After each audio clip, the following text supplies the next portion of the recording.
Hello, my name is Kafui Dey. My guest is Madam Veronica Abla Adika, Ghana's first female bank manager. Before the conversation, let me give you some good news. If you send money back home to Ghana, you need to hear this. Lemfi is the app to use to send money from the UK, Canada, Europe, or the US straight to Ghana with zero transfer fees. You can send directly to bank accounts or Momo, and your people back home receive it within minutes.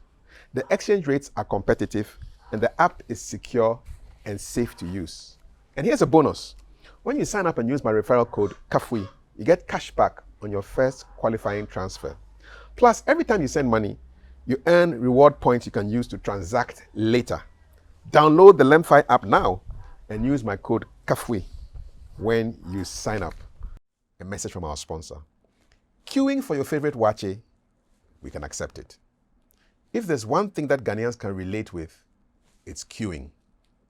Queuing for trotro, we can accept it. We adjust. We survive. In fact, if queuing was an Olympic sport, we would win gold. But one thing we can't accept, it's queuing to swap your MTN SIM. Swap your MTN SIM yourself in minutes. Visit the My MTN app or dial *1333# to get this done ASAP. No more standing, no more sweating, no more who be the last person. Do it yourself. Simply swap it everywhere you go. And now back to the conversation. Madam Veronica Abla Adika, happy belated birthday to you. We're recording this one day Thank you. after your 88th birthday. Thank you. How does it feel to be 88? I feel good that I can walk, I can do things on my own without support. I can cook. I don't like washing, so I don't wash. I don't iron. You don't like ironing too? I don't like. I don't like. But I can cook. I can do anything. I take my own bath. I eat. I walk. I do my marketing. Yeah, because I won't let you go and bring me rotten tomatoes for making food. No. I won't let you.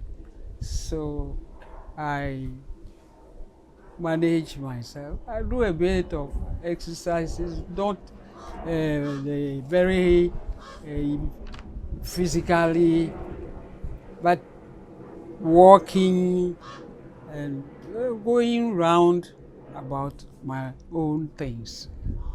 That's how I have kept. I like very simple life.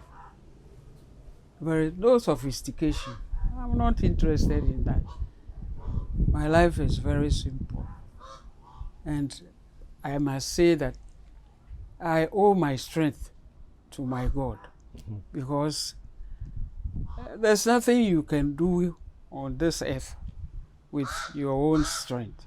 You get the strength to do them from the one who gave you or brought you here into this world.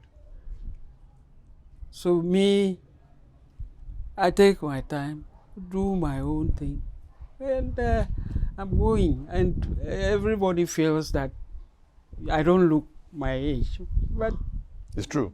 I am feeling good being 88. What does the independence at 88 mean to you? The independence at 88 means I have my life. I want to live it simply, but at least you look at other people, help other people also, if there is the need. So that's as simple as I said, my life. How did you celebrate your birthday?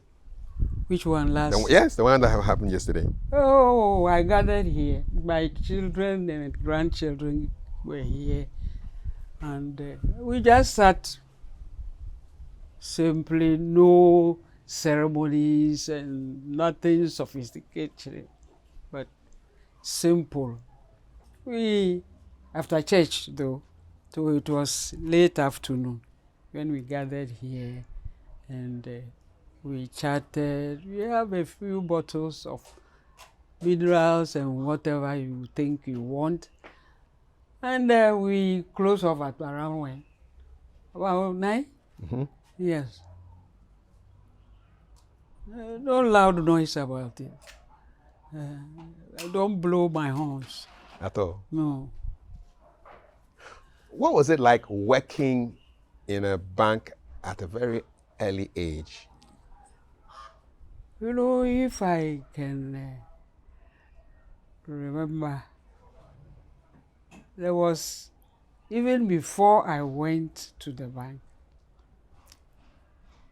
my late father gave me an advice. She said,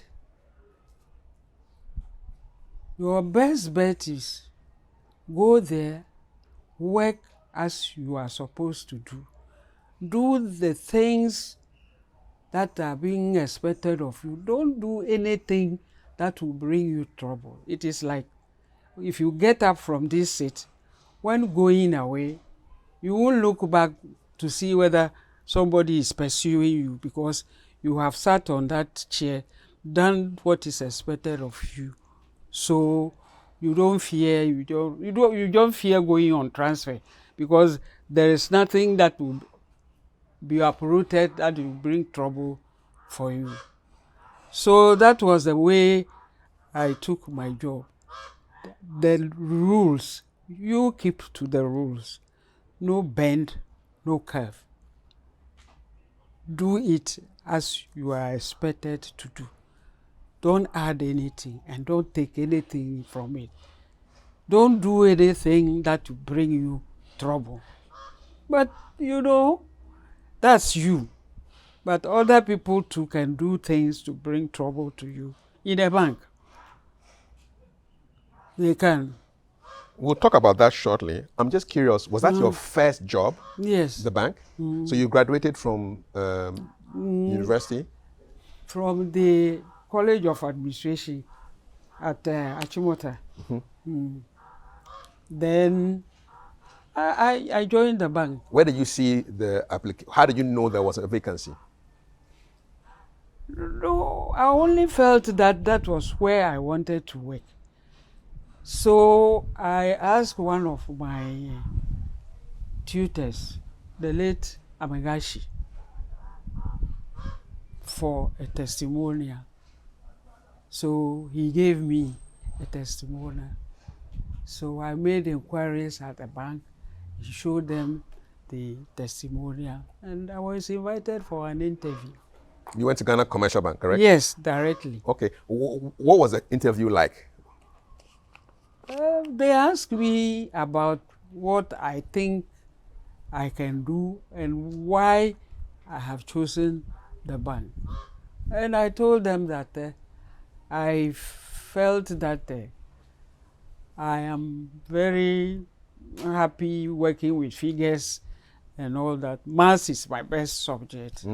And so I feel is the best place because I'm not the English writing type. I'm the figures, working figures type.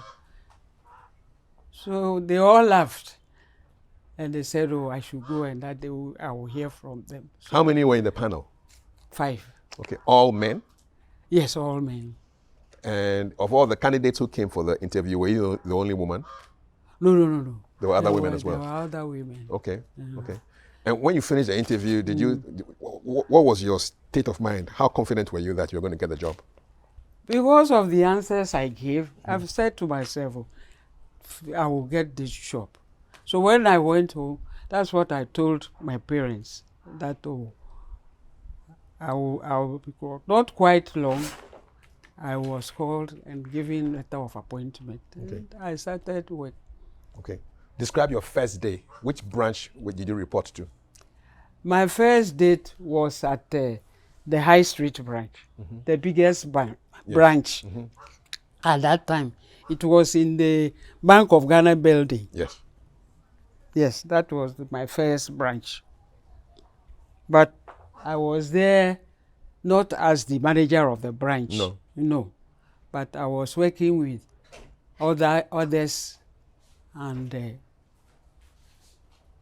Then What was that first day like? Did they do orientation? I was taken round. Mm-hmm. I was then a probationary officer. I was taken round, introduced to the people there, and I was given a seat and left in the hands of one of the senior men who will teach me the rudiments of banking. And the only thing that I thought didn't suit me was the long hours working.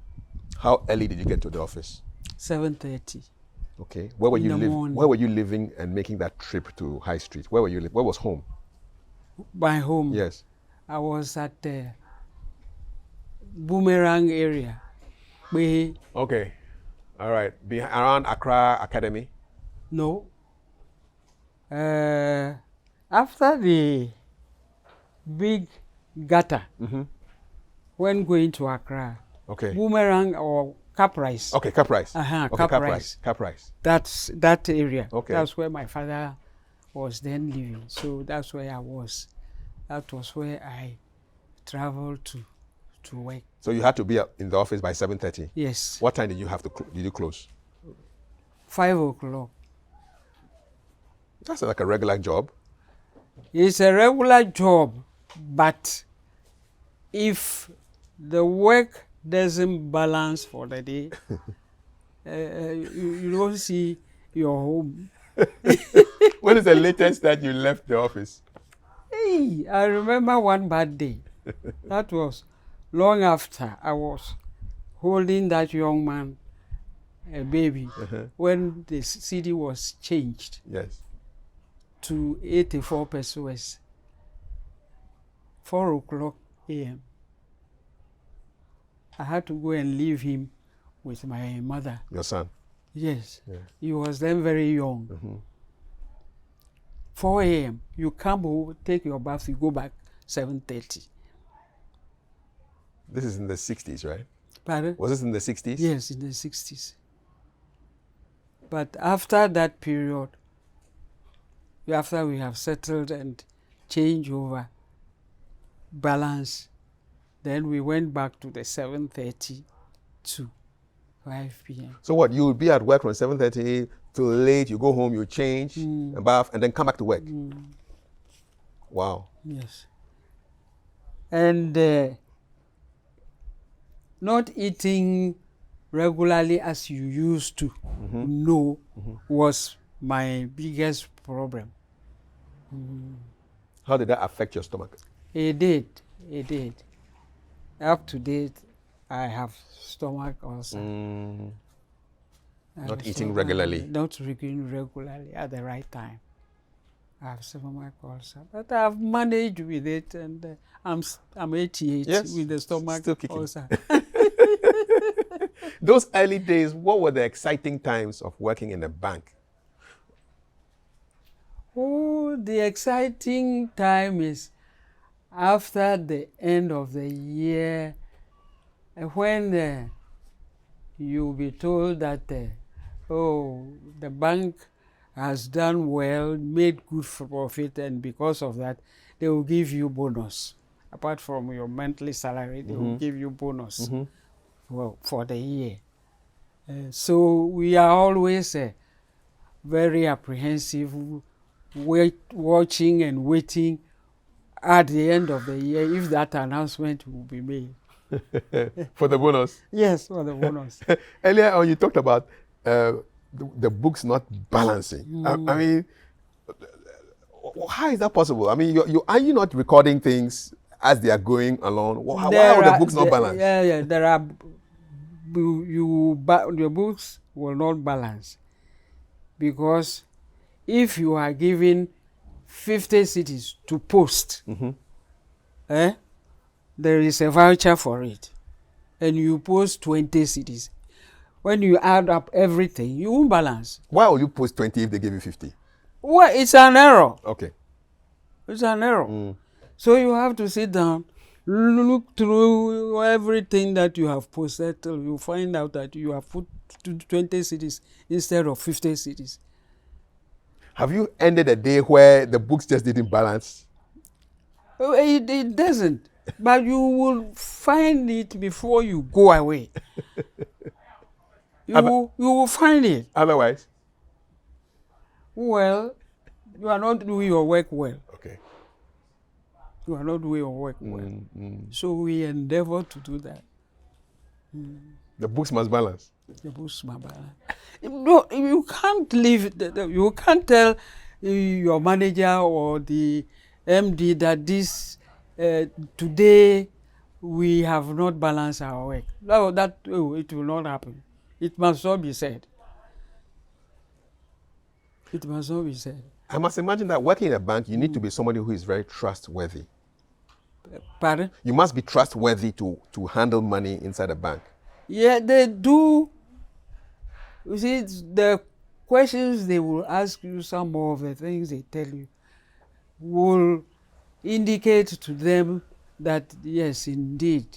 You see, but in those days, you see, I must confess that this type of fictitious way of doing things or stealing was not that much.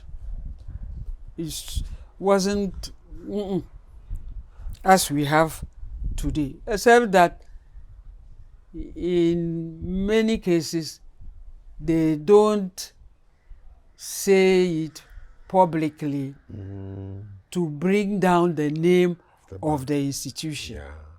So they handle it under the curtain and that kind of thing. Have you been following? But me, I at Mokola, I took 1 or 2 people to the police, even before management head, and they were querying me, but I had already done it. How did you take the people to the police? What did they do? Oh, they connived with some customers to steal somebody's money. And so immediately I called the police. They came and took them away. You called the police on your colleagues? Yes. Because I saw that he connived with the other customers to steal somebody's money. This is at the Makola branch of Ghana Commercial Bank. What was your rank then? Were you a manager then? I was then the manager. The manager. Okay, so you had the authority to do that. So what they did was they took me from that branch and sent me to ministries. Then at the ministries, the big men in the ministries asked the MD, "Oh, manager, Papa, why do you bring this small girl here? If even we want 20 cedis loan just to do something, we will go and be begging this small girl to give us 20 cedis," that kind of thing. He said, "Oh, why? She is here to serve you." So is that not the slogan of Ghana Commercial Bank? Yes, we serve you better. we serve you better. We serve you better. That was then the slogan. Yes. Today is equal your bank for life. Yes. How do you understand that? Do you like that slogan? Today's one? I wouldn't say I like. Otherwise, I wouldn't have belonged to that era. But you prefer the other one? Yes, we serve you better. I do. We serve you better. Yes. Yeah. Because it has been an institution. This GCB has been an institution 70 years now. Yes. And small banks and whatever have come and gone. And haven't we served better? GCB, you yes. have. I'm wondering, have you been following the news? Recently, there was a case of one bank guy who stole some huge amount of money, and then he was spending it buying property for his wife, going on holiday. I don't know whether you follow that news. It was recent. These days, for almost some time now, I don't open the TV. Is there any reason? I only read the newspaper. Okay. Some of the things I find not. I don't want to use that word, so let's drop it. You want to control it by reading it. You don't want to see and hear. No. Guarding your mind. Yes. Yes. When did you know that you were going to be made manager? How old were you? Oh. At 25. Because I joined the bank at 23. 2 years or a year later, I became a manager. Then our MD was T.O. Asari. He was the first managing director after the foreigners left. Okay. And is he the one who told you that they were going to make you a manager? he did.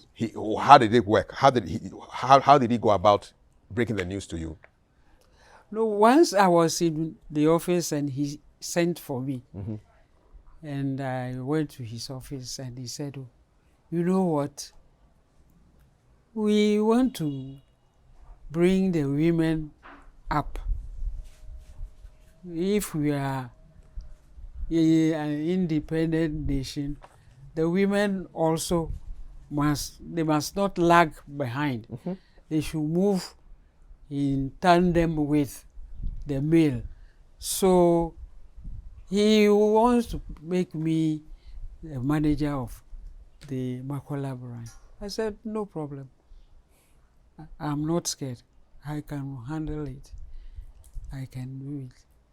So the following day, I was given the transfer letter and I went there and together with the manager there, we went through the books, we balanced, and then we exchanged handing over notes.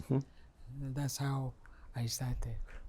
Those days, what was the uniform of the Ghana Commercial Bank staff? What was the color of your uniform? Oh, it was cream. Okay. It was cream. Then later on, it became blue with a cream. A collar. Yes. But in the beginning, it was cream. Yes, it was cream. Okay. How many did they issue you for the? How many sets of the uniforms did you have? Those of us above the clerical group didn't wear uniform. Okay. We didn't wear uniform. Okay. So you, as a manager, you didn't wear uniform. I didn't wear uniform. So what was your attire to work? What would you wear to work? Well, sometimes I put on cloth. Really, slit and kaba? Slit and kaba. Like the way you are dressed now? Yes. Okay. And even put on a headgear. Taku? Taku? Yes. I wear dresses, but sometimes I put on cloth. Okay. Did you ever wear trousers? No. That was not part of our life then. Women were not wearing trousers? No. No? Why not? It wasn't part of our culture in the first place. Okay. And it wasn't something that interested us, if I may put it that way. But I can't say at what point that the whole scenario changed, where now we competing with the men, we wear trousers, we wear jeans and all that. How do you feel about that?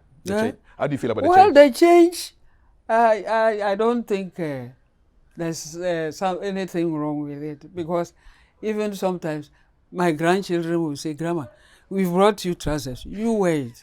Do you? Yes. Do you wear it? And I wear it. Yeah, nothing wrong with that. And I wear it. New times. New times. Yes. New times. What do you think Mr. Asari saw in you to make you bank manager, first female bank manager in Ghana? I wish you had put this question to him. I wish he were alive. And I wish he were alive. Because for me, I only said to myself that I was there to work. So anywhere you send me, I will not, except that I was also asked to go to Beje as a manager there. In the Volta region? Yes, Okay. Beji. That one I kicked against. Why? Because I felt I was too young to leave home. Maybe I was too young then for me to be thinking that I was too young to leave home. Was this after you were made manager at Mokola? Yes. You were there for how long before they gave you the Peje offer? The second offer was ministries. Okay. After ministries, I was being asked to go to Peje. Peje, okay. And I said, I beg you, this one. Because that was one of the reasons leaving home and going to stay all by myself was the reason why when I went on the training at the United States, after that I was asked to join the UK branch. Okay. And that will be to work there for about 4 years before I come back to Ghana. I told them that I don't like. From the experience I gained at New York, I felt that because when I left Accra and went to New York, that was apart from traveling within Ghana to school. I have never left home like that before. Yeah. So when I went to the US, that is New York to be specific, when I closed from work, I took the train, come home. Then all I did was shut the door, put the latch in, and I don't even get anybody to say, oh, how is back? Or somebody to ask you, how was work? It was too lonely for me, that kind of life. Yeah, yeah. And if I continue to the UK, London to be specific, it is going to be the same. Yeah. Oh, I said, no, I You wouldn't. do it. So I just passed through. A few friends were there. I saw them, and I came back home That's it. to Accra, Ghana. Back to that, your first day when you were made manager for the first time. This is at Mokola, right? When you walked into the office, what was the reaction of the staff? Because I must imagine Yes. that you were working with a lot of men. Yes. How did they take to a young 25-year-old manager coming to manage them? When I got there, everybody was just looking at me and as if they are surprised. So I said, oh, why are you people looking at me as if something untoward has happened? They didn't say it. I said, oh, I'm here to work with all of you. There shouldn't be any harboring of fear or I don't know how to put it, but I'm here to, but make sure that you do. So right from the word go, I told them that we are here to work. Let's work. We work, we finish, we are done. What was it like to head a branch at 25, being a woman or so? What was it like? You see, as I'm sitting here now, I don't know how to explain it. But I felt that I have promised that I will work. So that is what I will do. And I must do it with sincerity and honesty, because that one is paramount. Sincerity and honesty. and honesty.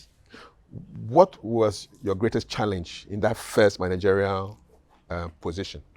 You see, at that time too, a few came through ministers at that time. So they felt big. I said, hey, my sister, here we are to work and earn a living. If somebody brought you or you came on your own, it is immaterial. The important thing is you are here to work and work honestly. No way for anybody to do things that are not expected of you. So I end up earning the nickname Ejumawura, The owner of the work. owner of the work, because I will give all to the work. Ejumawura is the owner of the work who gives his all to the work for it to go well. Ejumawura, that's my nickname. That's it. And I accepted it's it. a good name. It's a good name. Yeah. If I'm able to own GCB, that's a good name, isn't it? I think so. And protect it. That's it. That's it. I think it's a good name. Yes, a good name. Did anybody resist your instructions? They do, but I don't let them go with it. I make sure that you do the right thing. What is your strategy? If somebody... I will query you, and that will affect your yearly recommendations and postings and promotion. So it's non-negotiable. You do the work. It's not negotiable. It cannot be negotiable. I would have loved to be in the office seeing you at work, you know. You would have loved to. Yeah. I'm always on time. I don't want anything to disturb. I will always be there. And I sit down to work. No loitering about.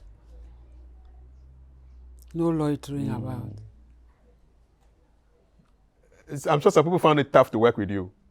Well, but the good ones enjoy working with me because when you work well and your branch does well, you are all happy and management appreciates it. You see? Yeah. So, I must say the majority then will like working with me. Madam, we have finished. Are you sure? Let me see it. Oh, that's fine. That's the way we went. What kind of advice would you give a young manager, a young leader, somebody who is working with staff that are far older than them, and especially young female leaders? What's your best advice to give them from your experience of being in that position? First of all, to be able to give an advice, you should be disciplining yourself. You must have the discipline. If you are asking somebody to be disciplined, so you tell the person to do things that you yourself are able to do. That will give the person the courage that, oh, if this person is disciplined, does the right thing, and is moving on well, why shouldn't I? I will advise you to be disciplined, to be hardworking, because laziness doesn't work. Laziness, it doesn't earn you anything, a bad name. You don't progress. Because if I put my pen down and say this guy doesn't work well, he's lazy, there's nothing you can get. You won't progress. Did you do that quite often for the lazy people? Oh, I did it once, but that one, it wasn't that the lady wasn't, she was pregnant. And for almost the whole year, she didn't show up to work. because he was having problem with the pregnancy. So at the annual appraisal and recommendation, I said to management that she did not produce any work that year for us to assess how good she has been working, or have done 3 years and you would have been due for promotion. It's not enough. You have to show some results. You must have worked and shown that you have done well for promotion. So when the results came, and then she was then at home, and I think somebody went to tell her that this is what has happened. So she came to the office and she wanted to talk to me. I said, "Oh, have a seat." She said she was not promoted, and when she asked my assistant, she said she didn't know anything about it and that she should come and ask me. I said, "Oh, I thank you very much for coming and having the courage to find out what actually happened." So I explained to her, I said, "Look at you. The whole of this year, I know you have a problem because there is a medical report on it. But tell me what work you have done for me to assess and tell management that this chap has done well, so she should be promoted."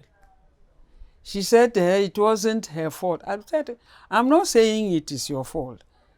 But you see, it's two things. Choose the work you want to do and choose to have a baby. It's not wrong having a baby. But this particular baby is at a price which you have to pay, I'm afraid." I said all this to her in plain language. Then I made the example. You and this person has been here. And another one, she was here. Her work was not good enough. So she too, I didn't recommend her. But this one, she worked very hard. She did and produced results. Therefore, I recommended her. I don't have anything against you. What was her reaction when you said Then, after I have said all this, she said, "Oh, madam, if I had known that this was the reason why, I wouldn't have bothered to come. And that I thank you very much." And she left. End of story. Fair enough. Yeah. Yes. Have you fired anybody before? I don't have that authority. No, but could you recommend that somebody be let go? To be fired? Yes. No, I have never done Never. that one before. I will only query you, and that can affect so many things. Yes. I was reading this newspaper article about you, and they said you were smart at figures. Is this something that happened from a long time ago? Were you always good with numbers? I think before we are officially doing, I told you, I'm not the good one at English, but my best subject is maths. Right from primary school? Yes. Right from primary school? Yes. Okay, you love maths. What about maths is it that you like? Maths. Why do you like maths so much? I think the figures just come. Maybe I inherited my father. He was an accountant at UAC. Okay. And when he's adding figures, I just stand by him. You know, you take his pencil, start from the top, and as he is moving down, he is counting. When he gets down, you know how much, and then he puts the figure down. Everything in his head? Yes. We didn't have calculators, or today you have a phone which you can use to add or subtract or multiply. You know. Everything there? Yes. She just uses his pencil as if to say, 2, 4, 6, da. Then he puts the answer down. Then he moves to the next line till he finishes the addition. And when you were observing him doing this, how old were you? Oh, I was very young, very young. Primary age? Primary age. I just laugh. I just laugh at him, and I always said, hey, this man is smart. How somebody would have put 1 and 2 together. You write the total before he adds something. But he won't do that. He just starts from the top till he gets to the foolscap page. Yeah. Oh, wow. That's a lot of numbers. Yes. Yes. So can I assume that you were good at mental in primary school? Where Monday morning they do the quick maths If you don't do it right, ta. on the head with a ruler. Did you receive a few of the ta-ta-tas? Oh, I did. But I loved maths. I love maths. Even these days when we are talking with young men, they said, oh, and this and that, well, that will be how much? Then I tell them, you said, oh, Grandma, how?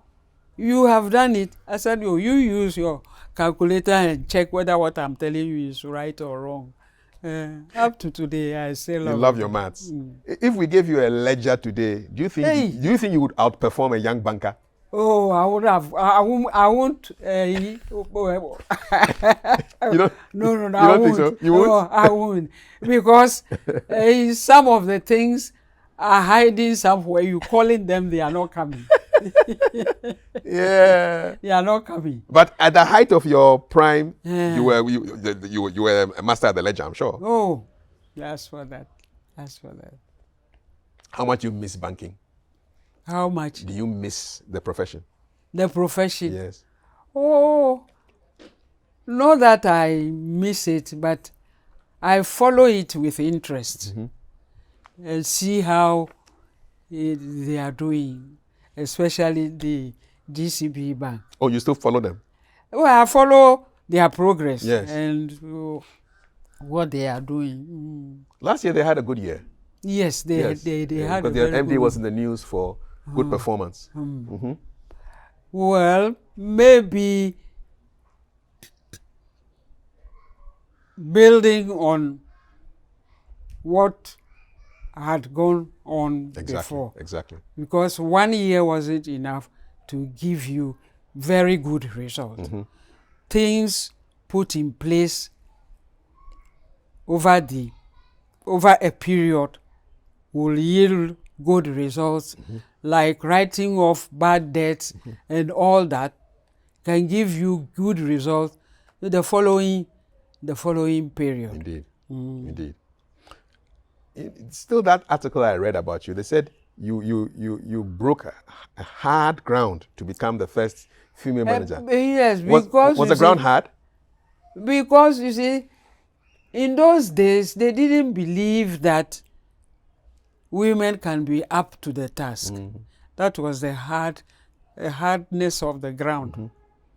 So I must commend Mr. Sari.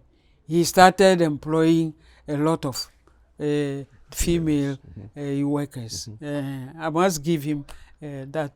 Your first boss? Yes, the MD of GCB back then. The first Ghanaian. Ghanaian. T.O. Asare. Yeah. What was hard? The ground, the work, or the people? Not the work, the people. Not the work. Because there's nothing that is difficult. If you apply yourself to it diligently, you cannot do it. It is the people, those who want to put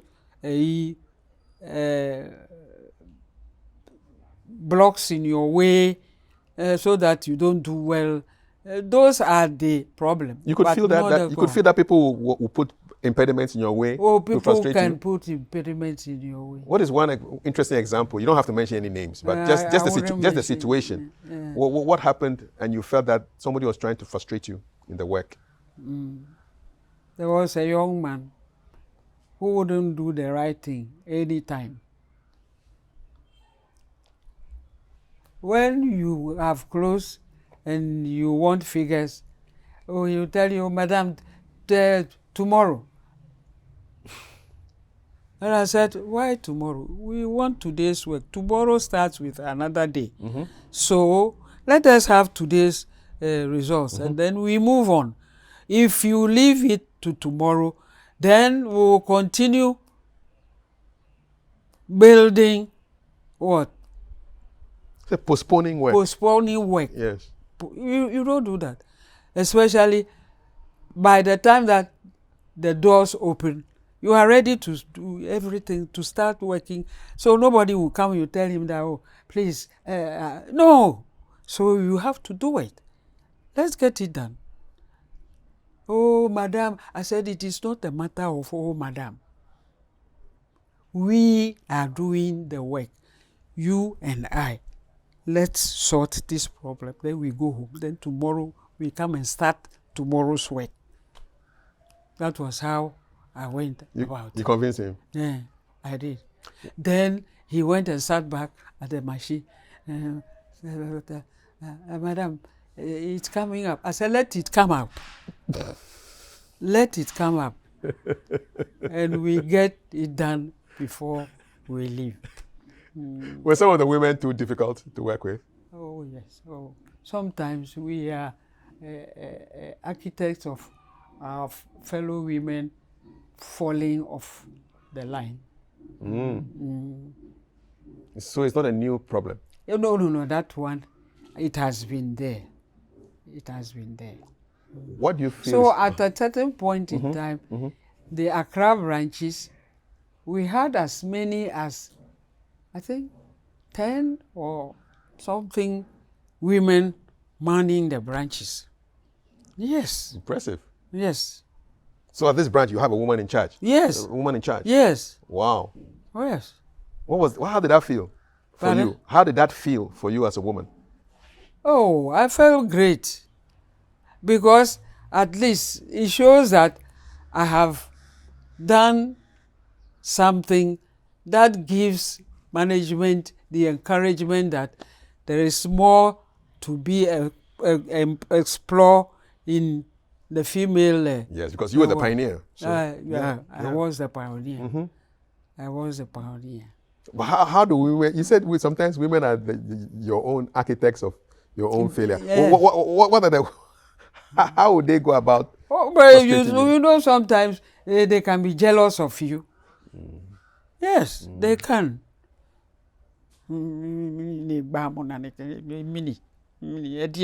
Why? Oh, why is she bothering us like that? And you hear this like that? Yeah, so that's what that you will hear. But for me, even though I have not experienced that kind of thing before, I took it that it is one of those things that will certainly, because it's a human institution, Yes. you cannot expect everybody to like you or to say you should do well. So manage it. That is why you are a manager. You have to learn to manage all the types of people you meet and you come across. What kind of training did you have to prepare you for the management role? To be frank with you, when I went to the ministry, High Street branch, that was my first branch, I only went through the various departments of the branch, learning to know what each department does and how, when put together, it makes the whole solid. That was what I was taught. I did that for a couple of months, maybe at this branch, 2 days, 3 days, 1 week, or 2 weeks here, until I went through all the departments. Okay. How long did it take for the men to accept that they had a leader who is a woman and who is a young woman? That one I cannot specify, but as I was going along, I felt that They were saying, oh, let us, some would say, oh, let's work with her. She is okay. We will all try and do it. So sometimes I call a meeting, we talk, we discuss, and I ask them, what do you think this branch needs? Or what do you think we should do to keep it on top of it? Then this one will say this, that one will say this. And then finally, we look at all that has been said, and we all agree on those that we think can help us, and we move on. Move on. Were you responsible for approving loans? You only, there is, at a certain time, depending on your grade, you are given a limit up to a certain figure which you can do. But above that, it has to go to, depending on how big it is. The first level is to management, and the bigger level is to the board. Okay. You will either recommend or not recommend the loan, depending on how the account is working. In your career, have you had people make strange requests for loans? I mean, do they? What are some of the reasons people give for wanting a loan from you? Anything odd? You see, sometimes it's mostly the business people. You see, it's mostly the business people.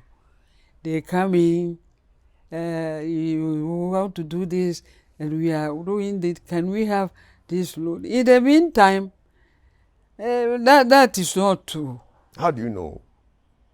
Because when you look at the account and how its performance is, how much he brings in, how much he takes, and for him to be asking for this volume of money, there must be something wrong. And then what is your modus? What do you do when you see something that doesn't quite sit right with you? What decision do you take? You can talk to the person, the person in charge of the company, or you disrecommend. That's it. That's all. How do you deal with bad loans? You see, that's why you get bad loans. If the project or whatever it is you are asking the loan for is not well examined, the project that will not do well, that's how you get bad loans. So you have to prevent the money from even going out to a bad project. And then the individuals, it's living beyond your means that makes you get a loan which you cannot pay. I know these days banks open around 8:30. 8:30. Back then, was it the same time, 8:30? No, 7:30. To the public? No, to the public 8 o'clock. To the public 8 o'clock. So before 8 o'clock, give me an idea of what you're doing before the doors open for us, the public, to enter. What do you do in the mornings? In the morning, you must get to your seat, settle, make sure that all yesterday issues have been resolved, ready to start. Then when the door is open, anybody can walk to you, whatever he wants, he can discuss you. But if you haven't finished yesterday's work, how can you receive somebody? You can't. You say, well, I'm coming, please sit down. He is not here to sit down. He is here to do business. So he wants to do the business and go away.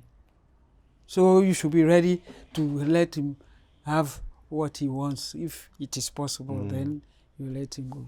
And then after the bank closes at, say, 4? What time did the bank close? At that time, we were closing at 1:30.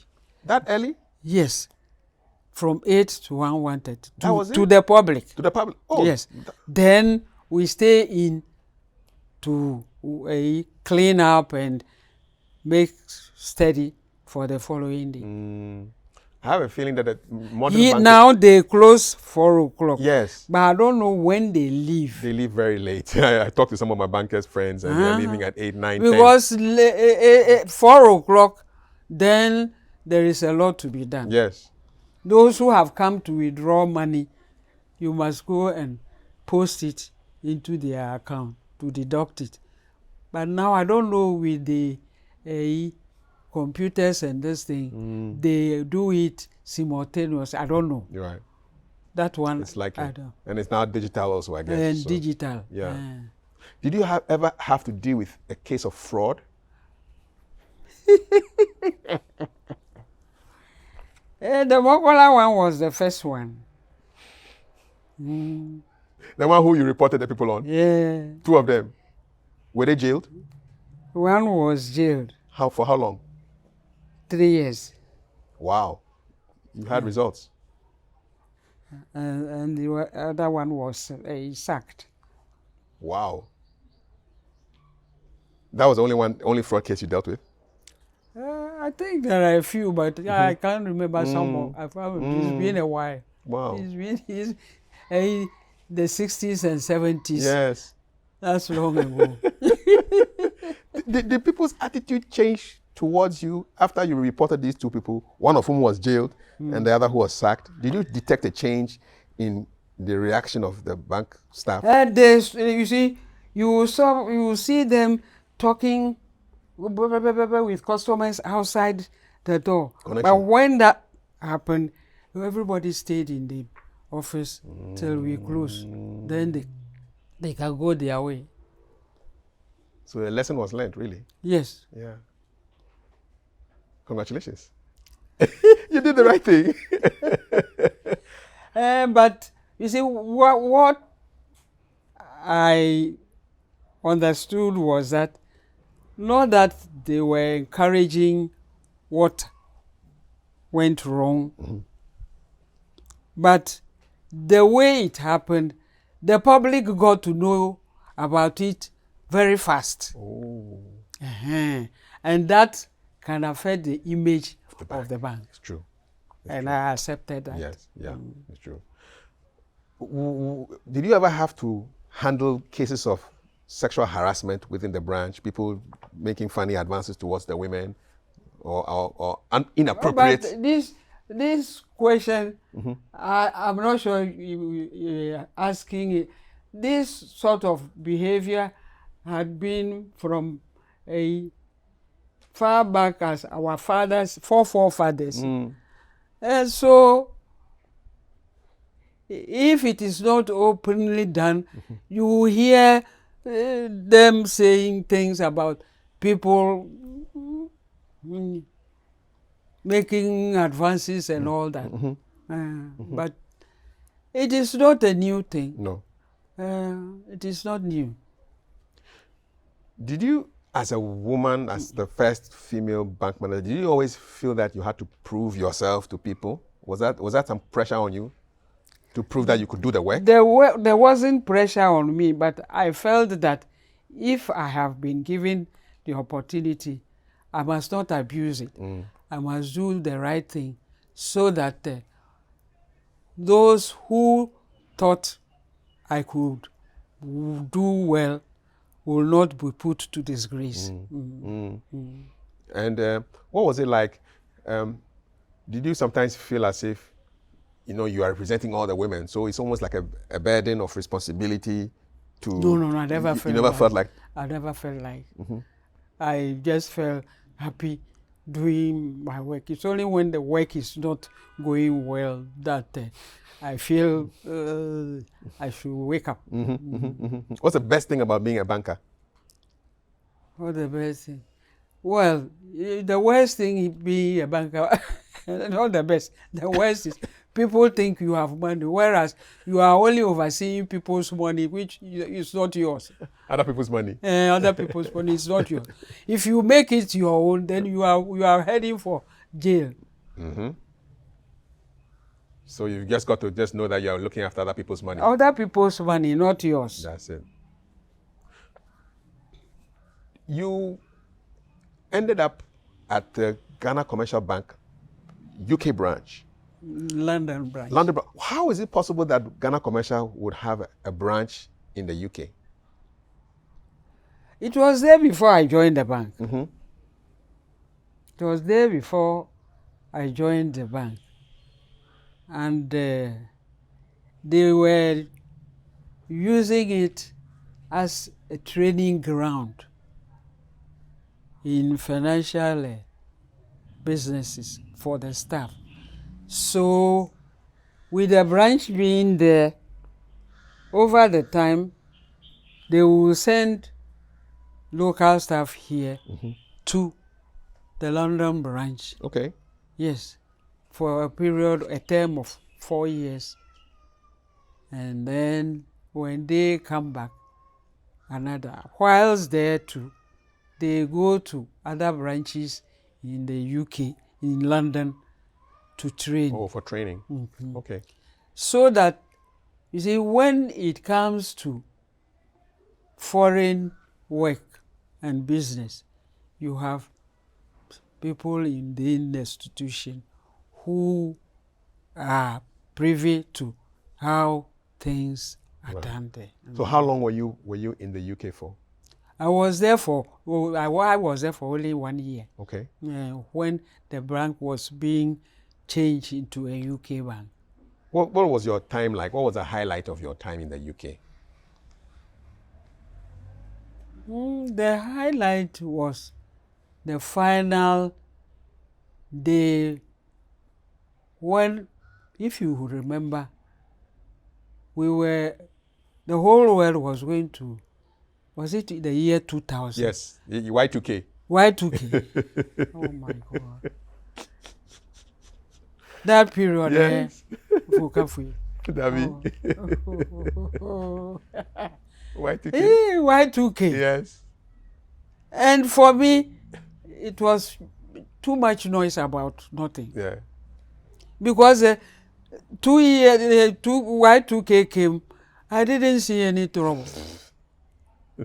I didn't see any problem. Nothing happened. Nothing happened. They said the dates, everything will change. Yeah. Everything will set to zero. Zero.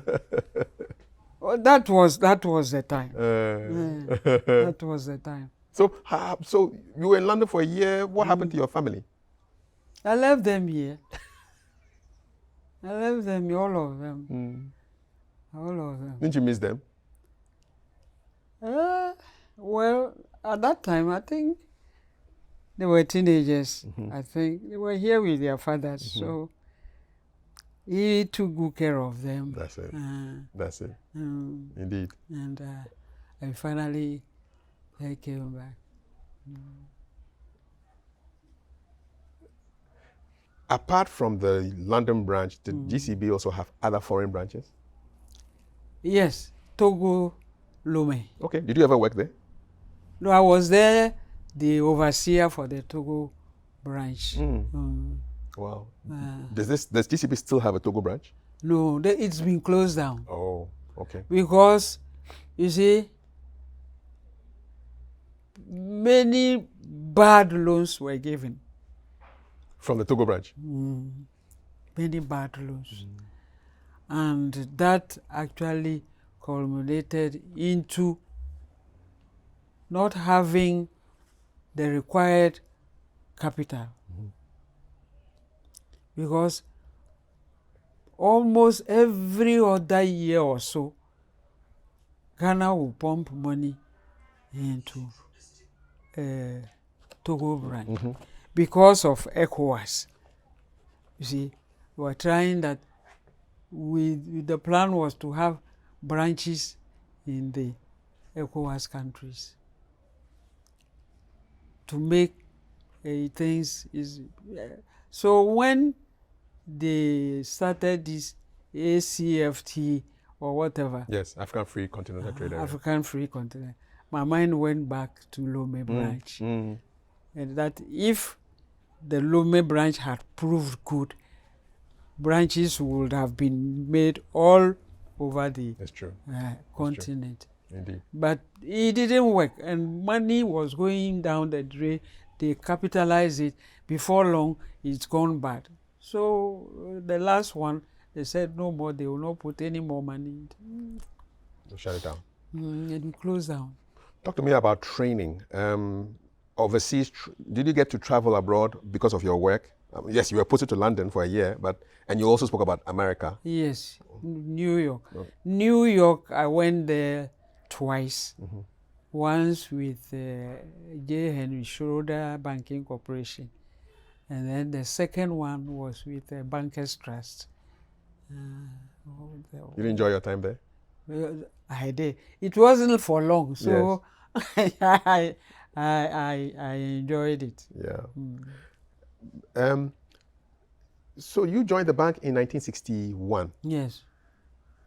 5 years later, there was a coup d'etat, 66. 66. How did that affect banking?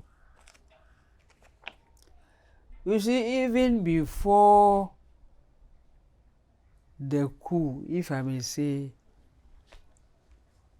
some of the things that led to the coup, I can specifically point out, was that, you see, formally, you are here, or you feel like buying something in the UK. All you need to do is to go to the post office. You buy pound postal order. Okay. And post it to the person in UK. That's it. Then he will send you the thing. That's it. That's it. No Forex bureau required. No. No third person. You see. But because we have money at our base when we were independent, we had money.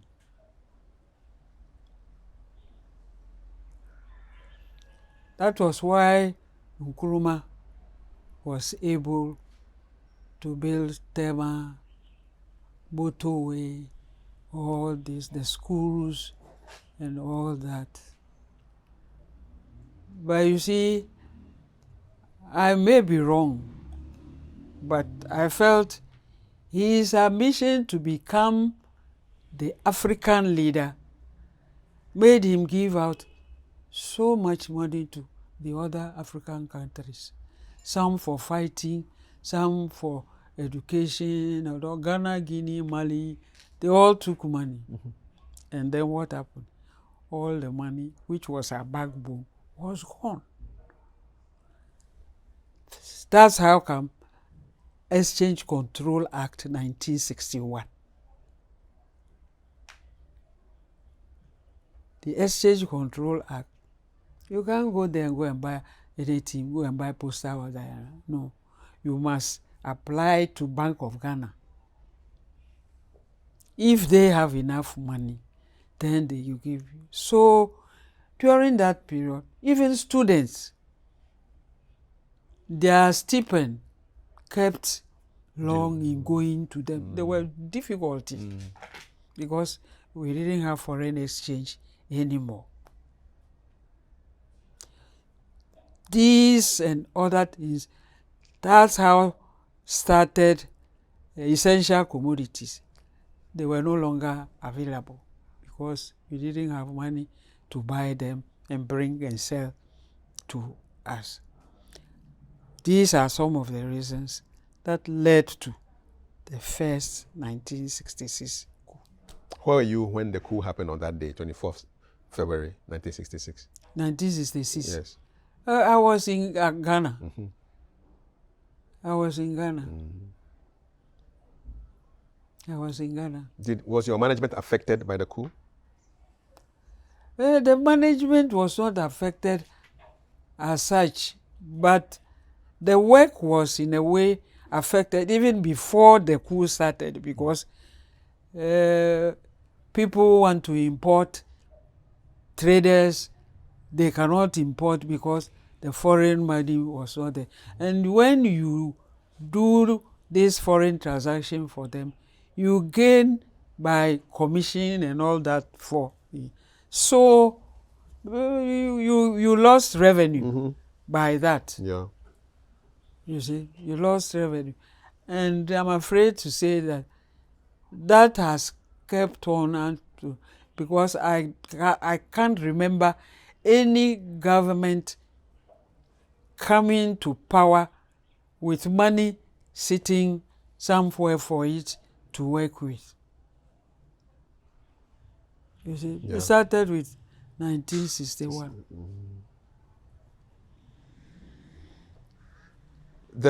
We used to use shillings and pounds, Pound, shillings, and pence.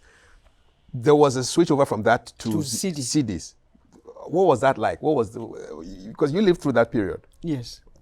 Give us a sense of how that went about, how the public education went for people to know that this is what we're going to be using now, and whether it was effective. Well, there was a bench or a table set out there and had a discussion with customers as they come in, and you inform them as to this balance you have will now be so much, and from there, bit by bit, they pick up what has transpired as to cedis and not pounds, shillings and pence anymore. Was there a time where you could use both the pounds and the cedis together for a while before the pounds was phased out in the open market? No. Once there was this changeover, it was cedis and pence. It was just so sudden. You couldn't use pounds well, again. before everybody was being educated as to what is going to happen to the currency we were using then. And the majority, I think, before we changed over, were very much aware that this is what we are going to use now. So you don't account in pounds, shillings, and pence anymore. You know, in the mid-2000s, there was a redenomination exercise. I don't know whether in your time was there a similar exercise while you were a banker?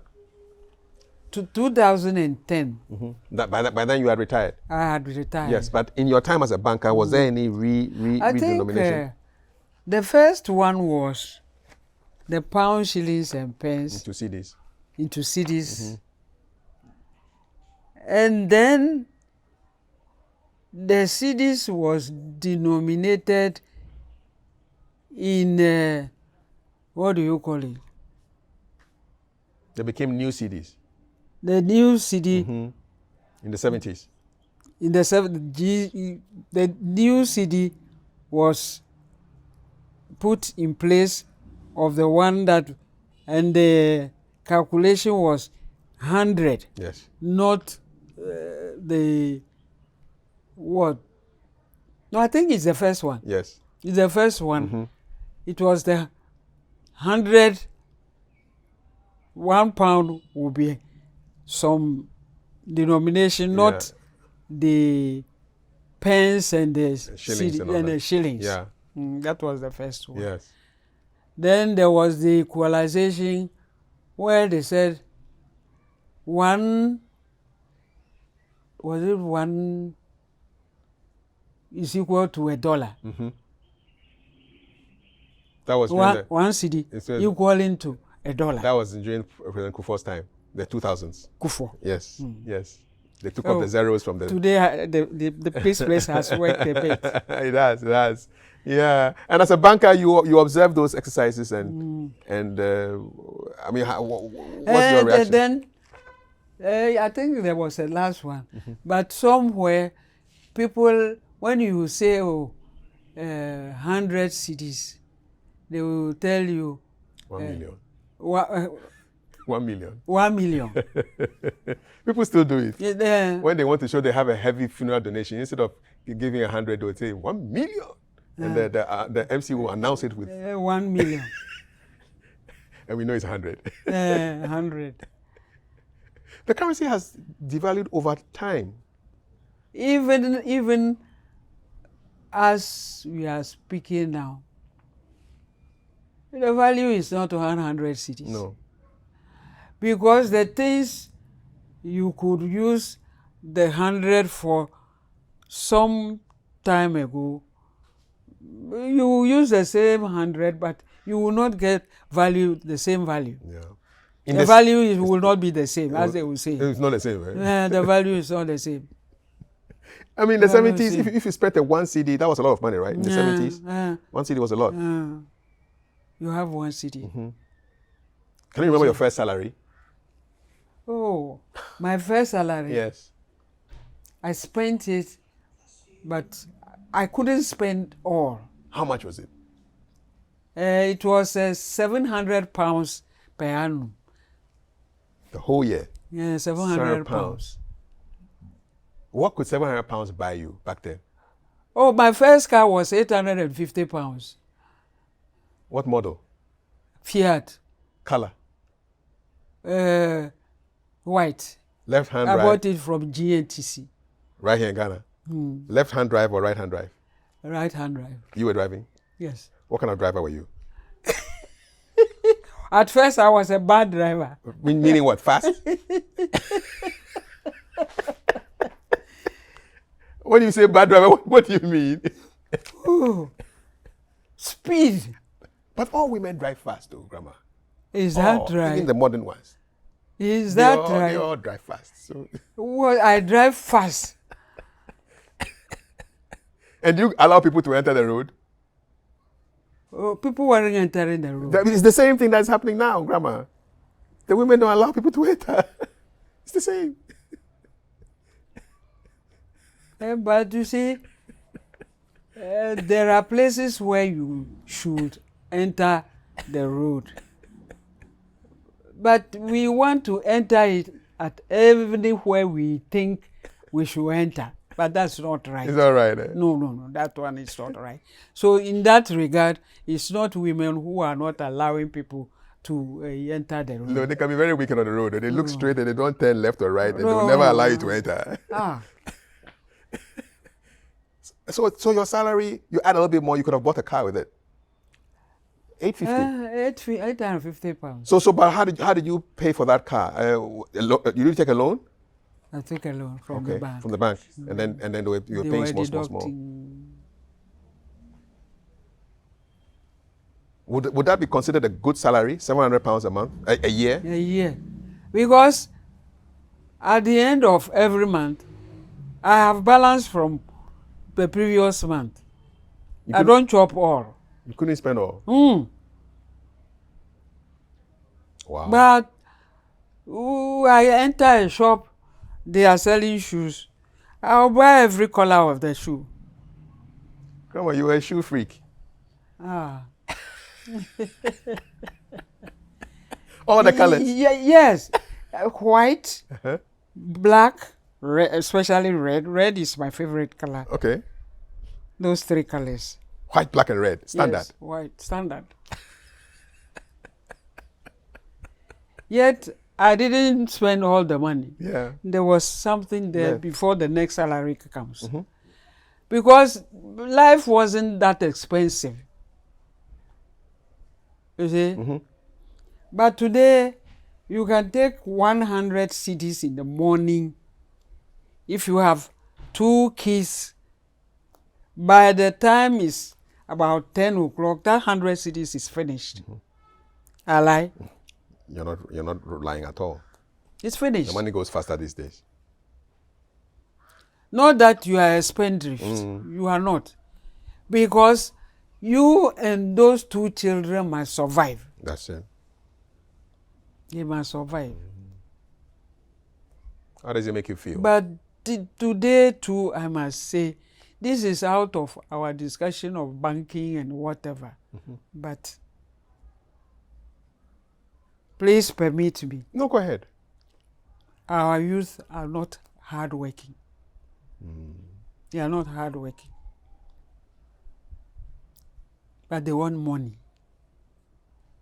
So even young children, 10, 11, can kill their colleague so that they will go and use it to make money. Yeah, money rituals. And when you ask them what they want to use the money for, they will tell you they want to buy 4-wheel drive. This is why we have the biggest problem. Attitude. Mm-hmm. Attitude. Attitude to work. I'm not saying everybody. No. Yeah. I'm not saying everybody. Mm-hmm. But it is becoming an issue. It concerns you a lot. Mm-hmm. It is becoming an issue. And he comes to work where he can make money fast. And that will not make him be a devoted worker. No. It won't. They're looking for shortcuts. Anyway, Are you hopeful that things will change? I pray that it should change.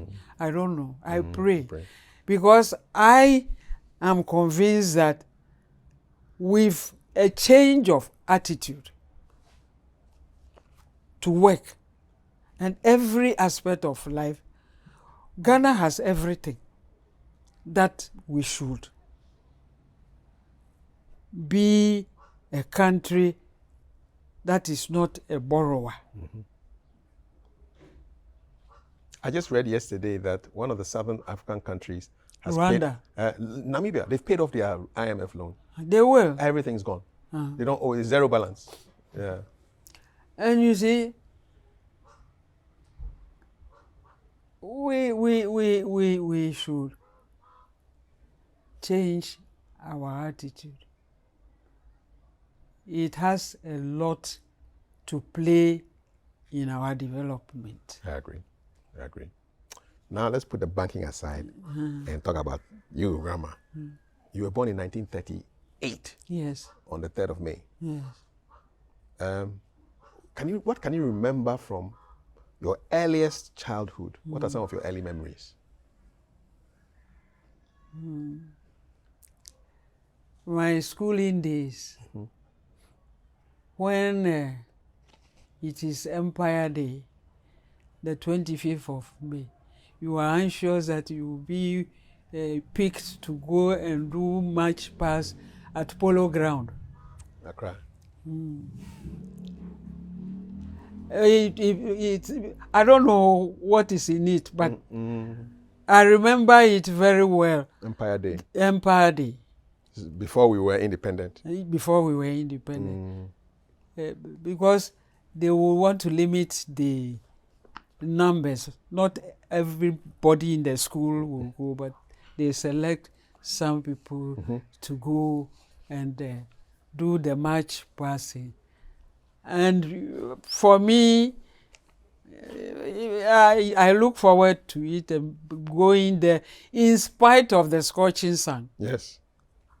In spite of the scorching sun. It's a bit like what the children do with Independence Day these days. Yes. But that was Empire Day back then. Empire Day, it was in May. For the king. Yes. And you march. Yeah. That is all. And the governor will be there, right? The governor will be there. Will take the salute. Yes. Were you born in Accra? Yes. In the heart of Accra, Gamashi. Okay. Afomi Mangmuna. Mangmuna.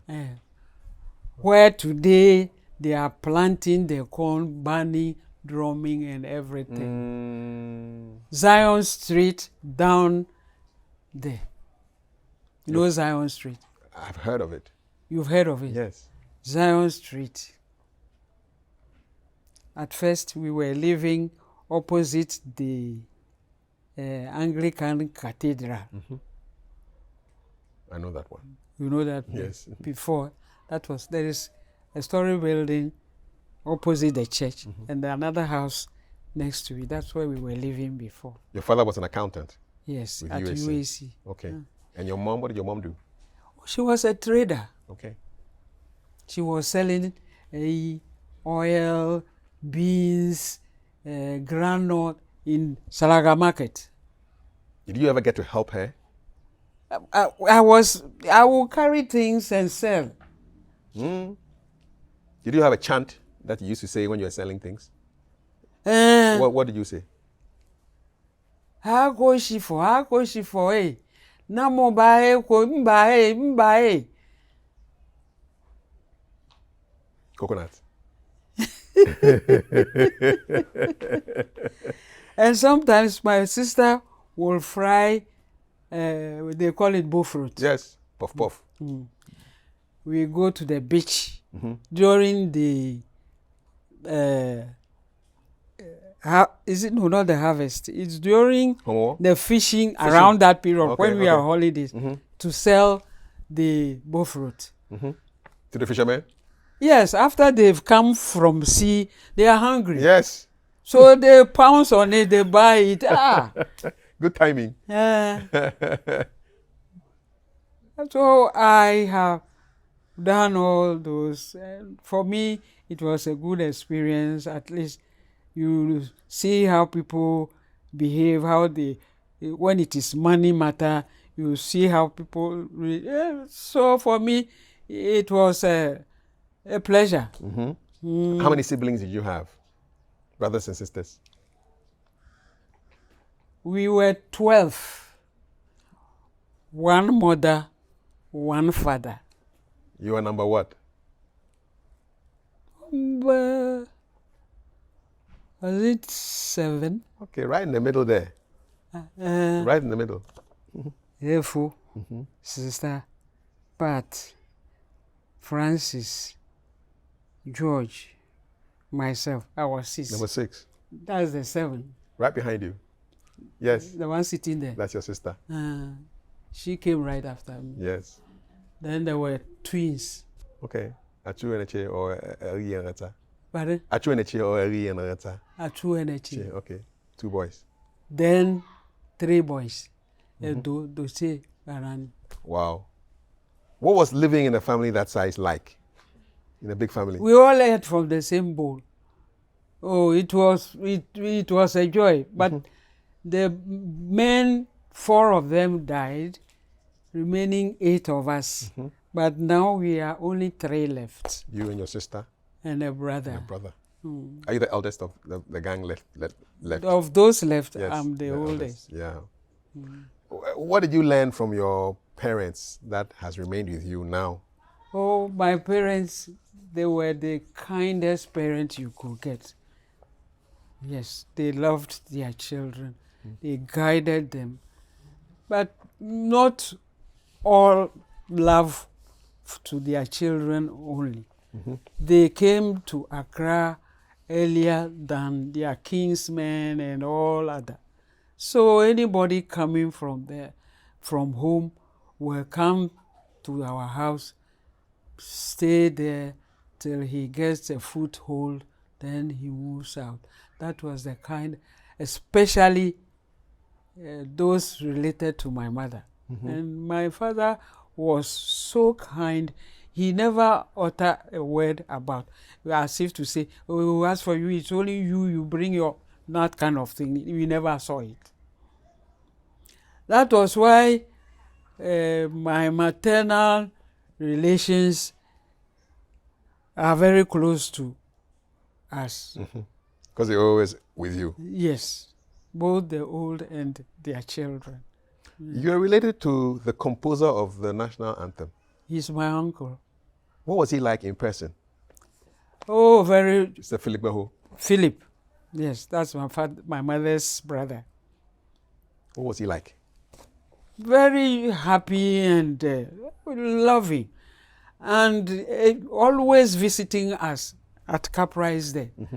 Even before he gets to where the sister was sitting, oh, have we... Look at Agbaman. Then the sister will say, oh, I have some fried fish here. Oh, okay. Kalami. Huh? Where Kalami? Hey, Kalami. Akba Kalami. Yes.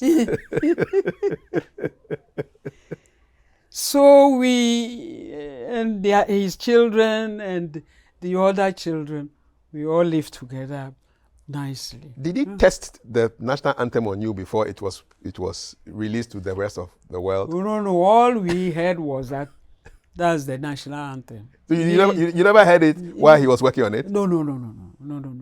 He was then in Achimota, Mm-hmm. and we were in Accra.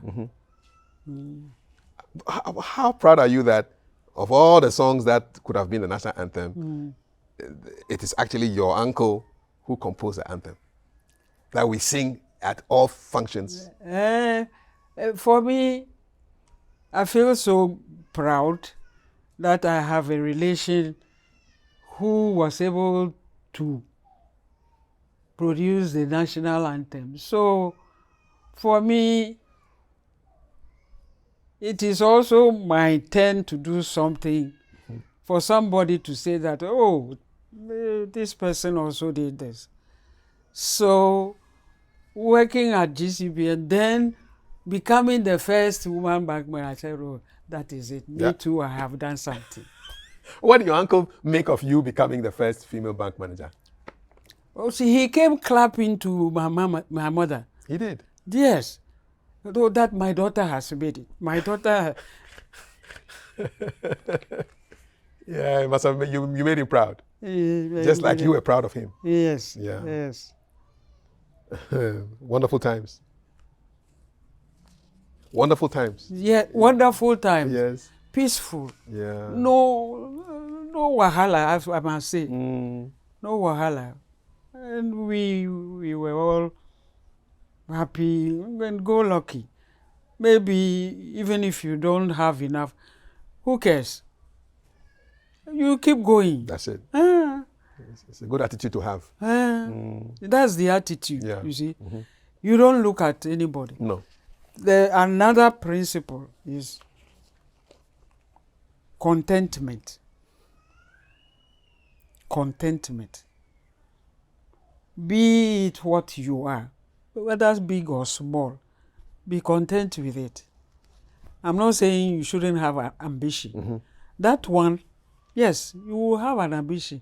But when the ambition, you do not succeed, say to yourself that is it. Be content. Yes. You see, if you are not content, you will fall into a pit. Then think of it. You will fall into a pit because what you are trying to strive for, maybe there is a pothole there. And you are not seeing that because your ambition has overtaken you. And going on, somebody will say, going on and on, you fall into the pit. So be content. Yeah, be content. What was primary school like? Where did you go to primary school? Primary school, I told you I went to the Eve Primary School, which was transformed into the AME Zion School. Favorite subject? Eh? Back then, maths. Maths. When it's time for arithmetic, oh, hooray. Because you know that is your place. Yeah, that's my place. Did you win any prizes for maths? I can't remember. I'm not sure. But you loved it. But all I know is that I love the subject. Yeah. I love the subject. How did you end up at Holy Child? How? For your secondary school? My first secondary school was St. Mary's Secondary School. In Kolebu? Yes, I was at St. Mary's Standard 4 and Standard 5. And from there, they had just opened the secondary school. So some of us were given the opportunity to attend. I was there for 3 years, but what I noticed was that the first batch didn't do well. The second batch too didn't do well. The first batch was 2 people, second batch 4 people. Who passed? They didn't pass. Oh, wow. They didn't pass. Serious. So I said to myself, at that age, if I continue, I may not pass because the teachers are not there. So unilaterally, I just stopped going to the school. What did your father think of that decision? Yes. Then one day he asked me, won't you go to school? I said, no, Papa, I have stopped. He said, what? You have stopped? I said, yes. Why? Did I tell you I can't pay the fees? I said, no, Papa, it is not the school fees. The teachers are not teaching well. Those who went for the first and second exam, they didn't pass. And he said, are you a teacher? I said, no. If you are not a teacher and you have decided to stop, you stay in the house. So I was in the house. I wasn't going to school. Then a cousin of mine who was in Holy Child, she was in Qatar. And so when going to Cape Coast, she would stop over in our house and then continue to Cape Coast. So when one day she came, I said, oh, sister, I have stopped going to school. Can you help me get into Holy Child? I went to Aburi. They said the place is full. So when she went and discussed it with the sister who was in charge of the school. So she said she should bring me. So she took me there. And he said, oh, they are looking for athletes. What area of sports can you do? I said, oh, I can do high jump. And they asked me, what height? I didn't say it. And he said, oh, okay. Then he gave me the prospectus in that I have been accepted to go to the school the next term. Were you a high jumper though? I wasn't. Don't laugh. I'm serious. It was my serious time. Yeah. It was my If serious they had time. tested you, what would you have done? You know what I was doing? I would take neem tree, break branches. Yeah. Then I go to Ishona, Beach. Jamestown, and put them there and trying to start do jumping. Start trying Yes. to learn jumping. Of course. Because I don't know whether To test it will catch up with me. I jump and I pick the pole on this thing and it falls down. I said, yeah, I have told a lie. Then I came home, I showed the prospectus to my father. And he said, so I have to buy all these things. I said, please, Papa, yes. He said, okay, you give them to me. And I gave it to him. And he prepared me and I joined. But I had to repeat Form 3. Why? Why? They said because I stopped 2 terms being at home, I get you. I cannot join the Form 4 people. How do you feel about that decision? I said I am prepared to repeat. You were prepared to do high jump, so this one is nothing. It's nothing. So you did that. So I did that. And I went to Form 4, Form 5. I wrote the school certificate examination. I got Division 2. And Did you continue with the A level there? pardon? Did you continue with the A level at No, Holy Child? I didn't do the A level. But the course I was going to do, you need not do A level. Really? Yes. You had those options back then? Pardon? You didn't need to do A levels to go and do your course you wanted to do? No. What course did you want to go and do? Secretaryship. And even accountancy, you will not do Yes, you don't need A level. A level. Okay. Yes. So that's how I ended up with UST. It was then being done in UST. Okay. What did Holy Child give to you? What did you learn from Holy Child? Your time there. What lessons did you learn about life from Holy Child? Learning to live with people with different upbringing, thinking, and all that. Because here I was in my house with my parents. This is how we do things. So that's what I know. But mixing with other people, you learn other cultures, other behaviors, other speeches, and language, or if I may call it, vernacular is what we used to say. How's your Fanti? You want to try it? Yes. Yeah. Umpo me.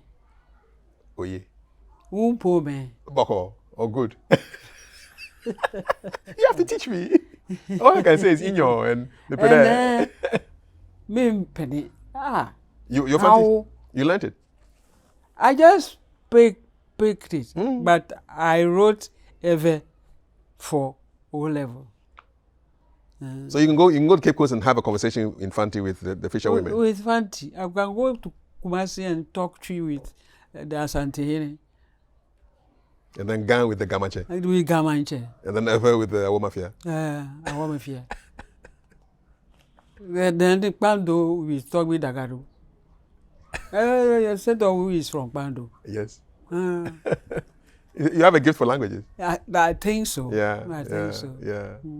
So Cape Coast was great. Yeah. And then Kumasi, big change? Big change. What was the highlight of your Kumasi stay at UST? Then it was called University of Science and Technology. Yeah. Mm-hmm. Kumasi. Mm-hmm. Ooh. The what do you call it? The asbestos dormitory. Can be hot like anything. At UST? Hey! Asbestos. Wow. Asbestos. The heat radiating on you. The whole building was asbestos. Was that healthy? Trouble. Not easy. Wow. Today they are in what called air conditioning. Flats and whatnot. Oh. Well, we didn't say anything. No. Because we thought we've got the privilege to attend school, a higher level of education. So we kept quiet. But when something happens and then we have to go on strike, we enjoy it so much. What reasons would you go on strike for, Grandma? Oh, many. Feeding. Because of food, you go on strike? What? The food was too bad? But we were fed 5 times a day. 5 times? I'm telling you. The first meal is when? Breakfast? Breakfast. What would be a typical breakfast on UST? What would that be? What would you have for breakfast? You can imagine it. Good breakfast, either tea, bread, and you have butter or not margarine. Then 10, 11 o'clock, some small drink or something, snack. Then 1 o'clock, lunch. What was lunch? The food was good. But when it goes bad, that's when we go on strike. You mean after lunch, there's another meal before supper? What were you having in the afternoon again? In the afternoon, you have orange juice or pineapple juice and some small either biscuit or pie or... And this is happening inside the dining hall? Yes. The snack, just pick it and you go away. I had those days. Did you have to wear your gown to go and eat? No. You don't wear your gown. You just come and eat? You just come and eat. And then supper? Yeah, supper, 6 o'clock. Every day, 5 times a day? Weekends? Weekdays? Every day. Weekend is a day. So every day, 5 times. So why are you complaining? They were overfeeding you. They were overfeeding. It is the quantity that will make them overfeed us, but they don't give you the quantity that your stomach will bloat. The portions were not big. The portions wouldn't be big. The portions are not And you went on strike because of that. No. It's the quality at times The that quality. we protest. Was your strike action effective? Did you see changes? It did. But if you don't, it is you, the matron, who will go. Grandma, were you a rebel in school? No, I wasn't.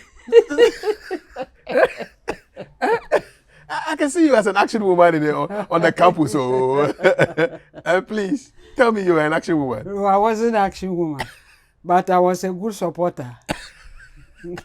We need those who, for any revolution to work, you need good supporters.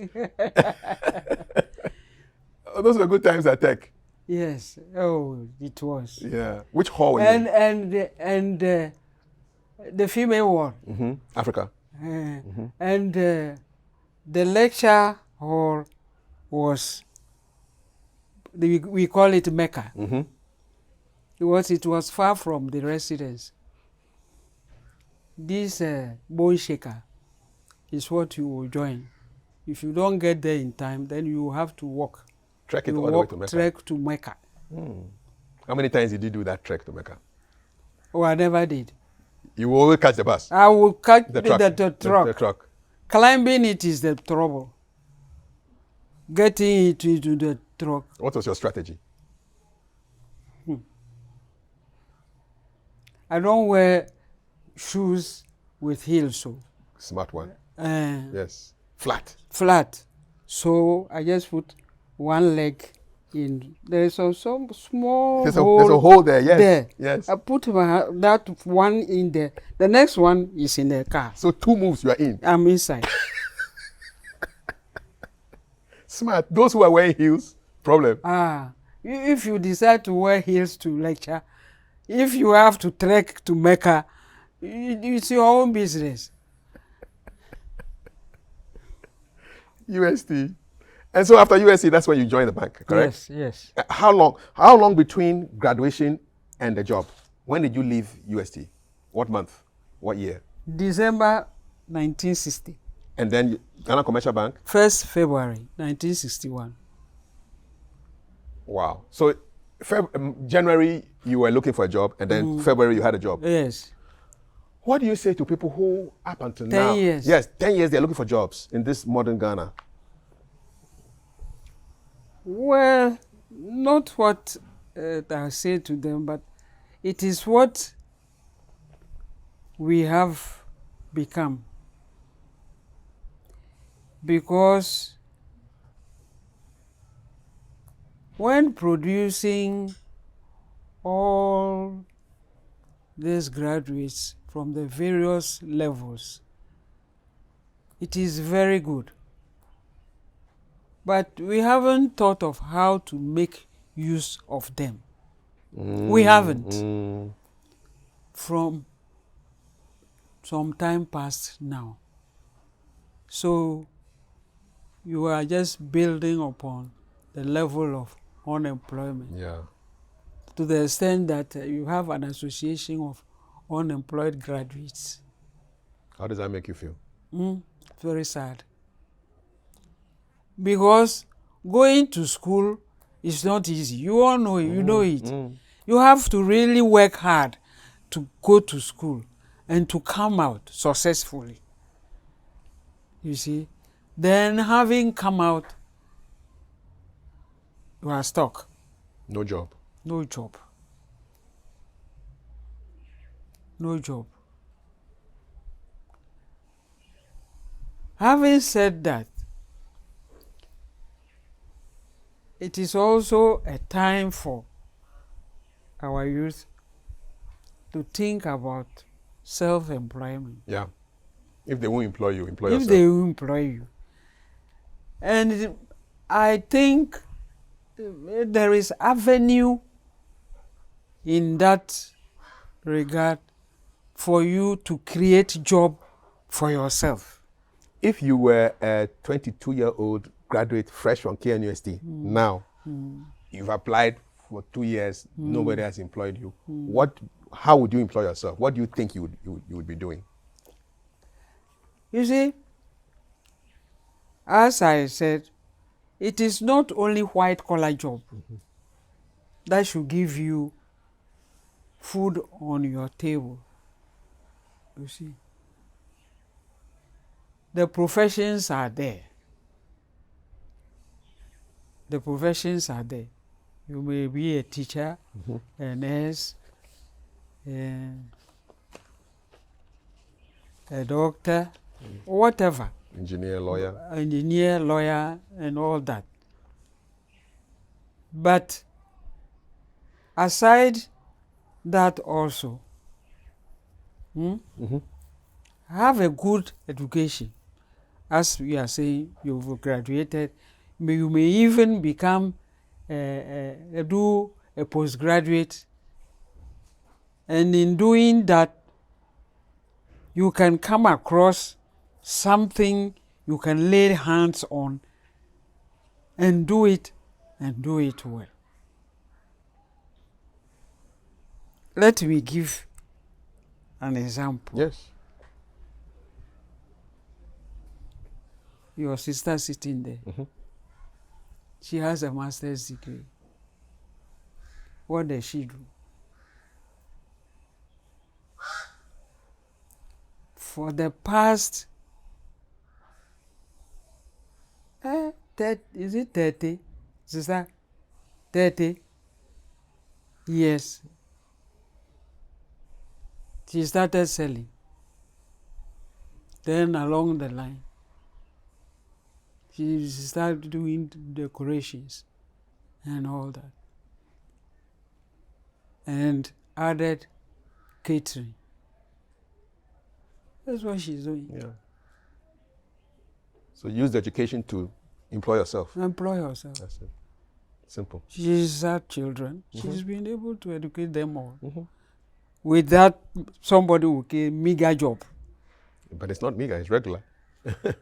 You see? Yes. So use the education to employ yourself. To employ yourself.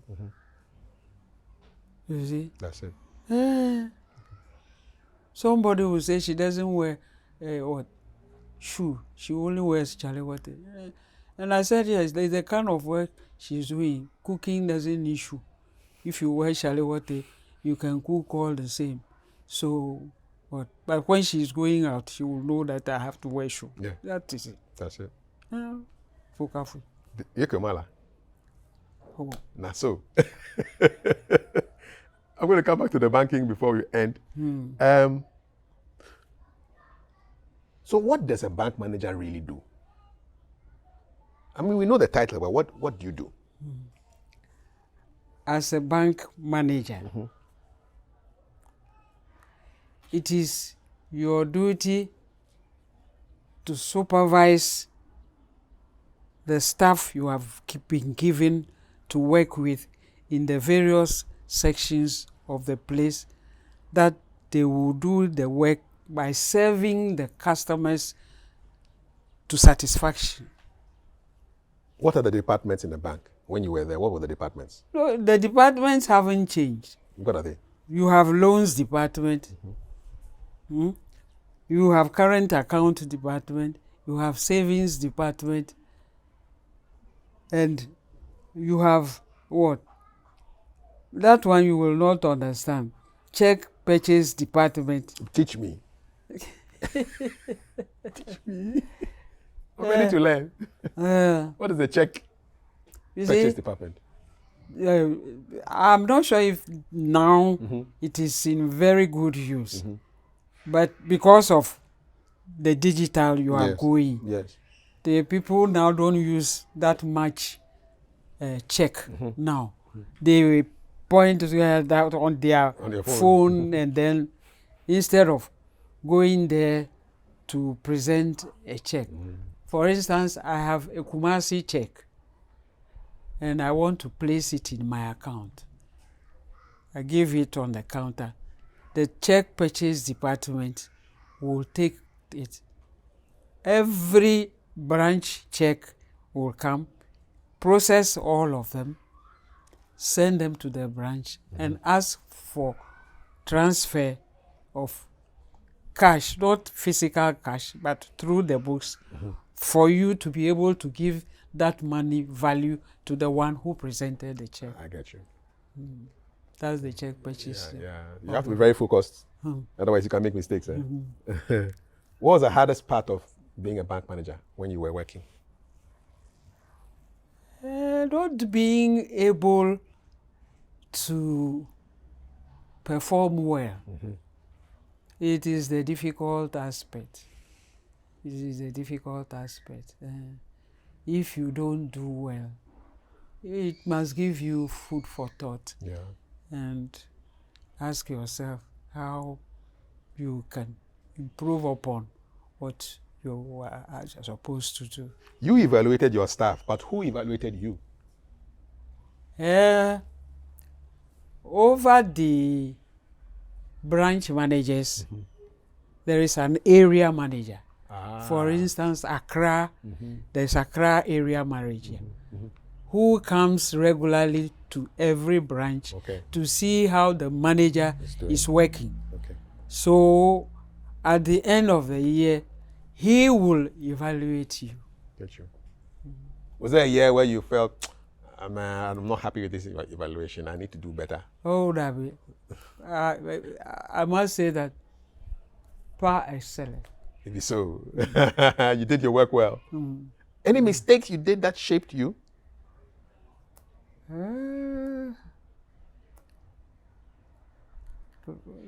Mistake. Mistake that... I'm not perfect, but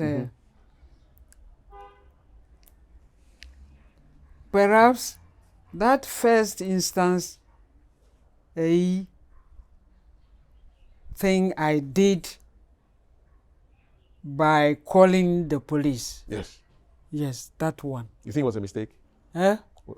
Yes, because that was not the line of action I was supposed to take. I should have reported first to my area manager. Okay. And then he say, call the police or let me see what I can do. Yeah. Were you sanctioned for taking that decision? No, I wasn't. You're not? I wasn't. Okay. I did the right thing, but not in the right way. Maybe I put it like that. I get you. If you were to do it again, you would have asked. I would have. Referred to the area manager for Yes. him or her to take the decision. Did money ever tempt you? Who? Money. Money came to me. Did he ever tempt? Were you ever tempted by money? Did somebody try to? No, ever that was try to bribe that you? was not one of the things that I would say disturbed me. No. It didn't even cross my mind. But did people try to influence you? Like somebody wants a loan and says, "Oh, I'll give you this if you give me the loan." You have businessmen try to. The face you will come and see, you won't try. I want to see that face.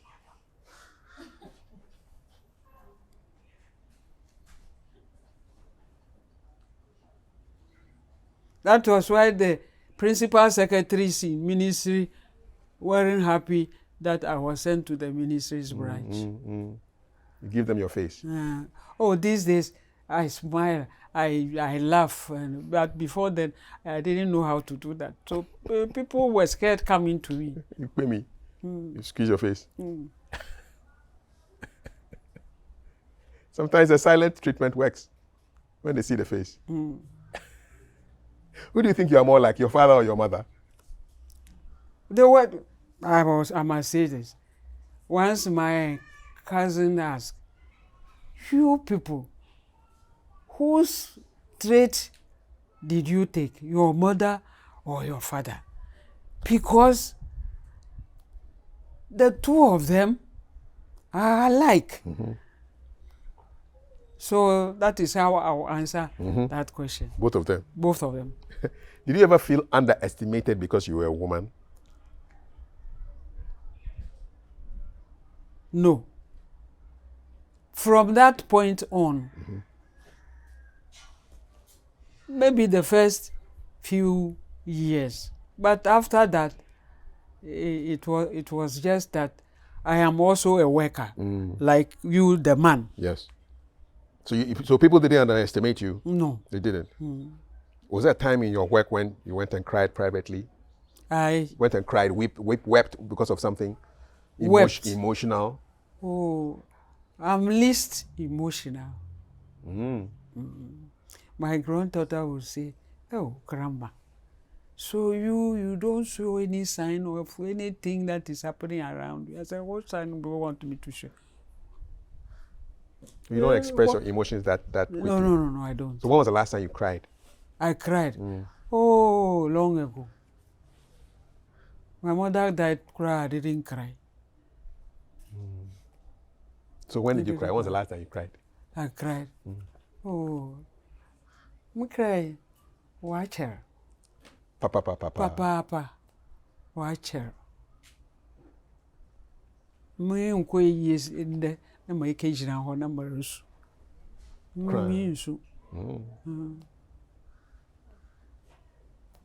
Even when you pick a surprise on me, I just look at you. I remember on my 70th birthday, this blogger went and organized a party for me at this place at Laboni, Chinese place. Hinloan. Is it Hinloan? The Chinese restaurant? Hinloan. Yes, Hinloan, yes. Well, he called all my relations, all my friends. And I was sitting here. I didn't know what was happening around me. Then they said, "Oh, Mom, today is your 70th birthday, so can we go for supper, some dinner somewhere?" I said, "Okay." They said, "We'll get ready. We'll come for you at 6 o'clock." Then they came and took me. Then they opened the door. The grandchildren were all there. Everybody was dressed and I opened the door. I was just looking at them like that. Then the granddaughter said, "Oh, grandma, so this big thing, it didn't surprise you? You didn't show anything?" I said, "Well, what do I show?" "Nothing. Perhaps your grandmother is a dead body." Then she cried. She was laughing. My emotions don't run high like that. Is it also part of the fact that bankers are supposed to be steady people? Things should not surprise you. You should be methodical, serious. Is it part of it? I cannot, that one I cannot specifically say. I cannot. Were you like this when before you became a banker? That I can't remember what I was doing before. I mean, in terms of emotions, not expressing your emotions. Emotions and that. Maybe I am born like that. Maybe if I put it that way, maybe I will be right. Because even before I joined the bank, I can't remember a time something will hurt me, but let it hurt me, it will come to pass. That's all. I hope cooking makes you excited, though. Cooking. Oh yes, that's what that one. I enjoy it. What's your? I cook any local dish you want. What's the best one? Your favorite one? For me. For you. Myself. Yes. Oh, emomi flour. Is that emomi is what? Garden egg. Garden egg and okra. Garden egg and okra. And okra. With what? What is the carbohydrate? Oh, when you do it, for me, I can eat it with any carbohydrate. Rice, banku, gari, or they call it eba. Eba. Yes. Hot water, cold water. Hot water, cold water. Yeah. Did you find time to cook when you were deep into banking? You today you want to hear something? Yes, la. Oh. In those days, I had people helping me. Okay. Because I leave the house very early. And by 6, I'm gone. You're gone. I come home after 6. Who was helping the kids with the homework? Their homework. At a point, we had to get a teacher for them. We had to get Daddy was not there. I wasn't there, so we had to have. Where was They Daddy? have a favorite teacher. Mm-hmm. He was helping them. Where was Daddy though? I know you were in the banking. Yeah, Daddy was on track? Daddy was a self-employed man. Okay. He was a self-employed man.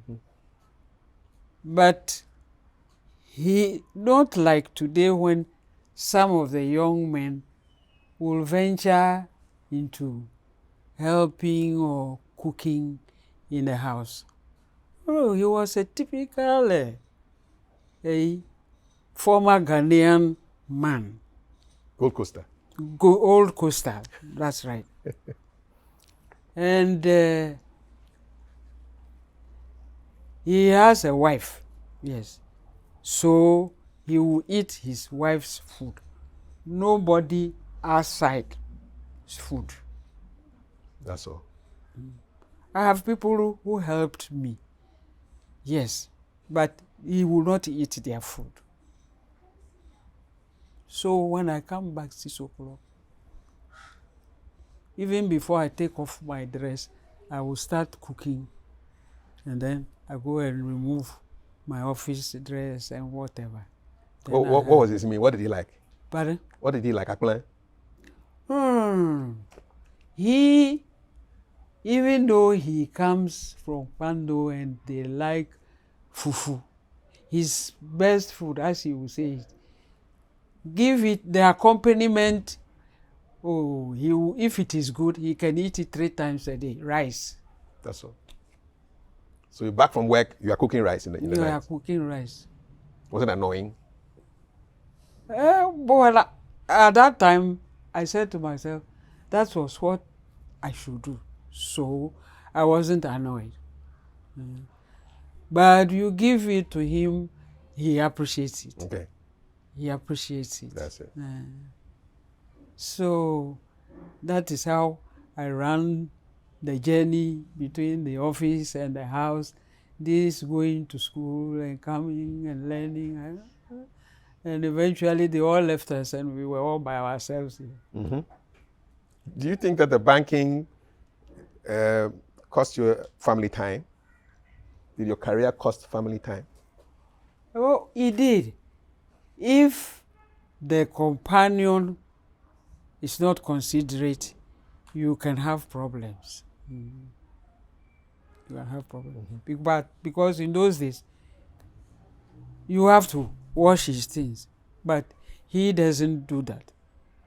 He's got a washman who will wash them and iron everything for And you him. don't even like washing? No, I don't like. Why not? Oh, Dabi. Why not? Even today. This morning, my younger sister washed some of my things for me. Why don't you like washing? Oh, And ironing too, you don't like it? Megbe. Cry. No more go.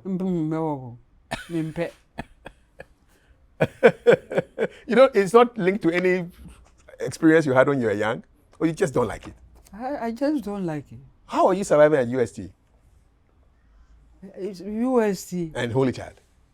Well, Holy Child, you see, I think it was after those 2 places, especially Holy Child, there is a time frame when you must wash your teeth. You can't just get up and say, I'm washing teeth. So still you don't like it? No, I don't like it. We are coming to the end of our conversation. Quick questions. What should young women learn from your story? Young women, if they want to work,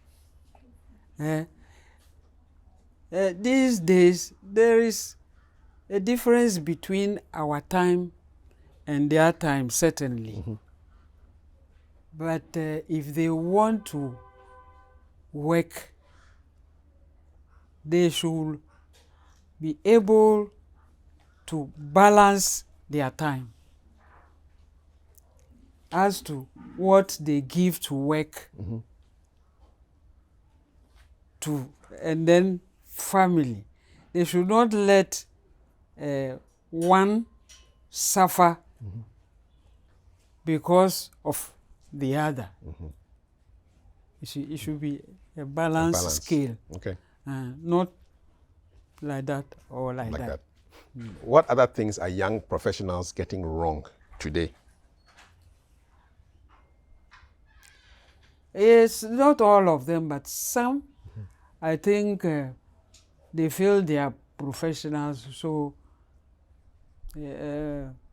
some things that they should be up and doing. Oh, that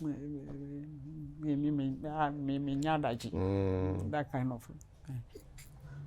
It's a wrong attitude, eh? It's a wrong attitude. It boils down to balancing the scale. That's it.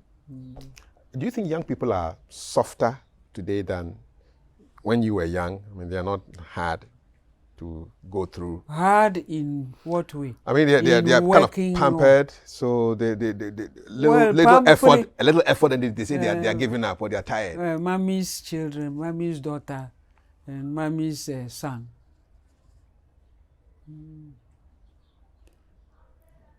Giving up is because, you see, as you said, pampering is also a cause or a reason for us these days adopting that kind of attitude and saying, I've stopped. Major.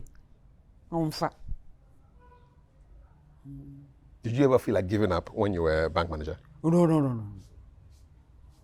I said to myself, I haven't tried working anywhere. I have been here all this time, so I must end here. So I worked hard for ending here. At 88, what are you most proud of when you look back at your life? What makes At 88? Yes.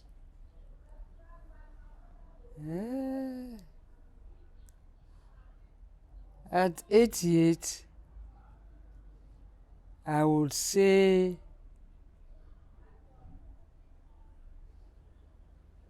my God has been on my side in difficult times, in happy times. I have succeeded, I must say,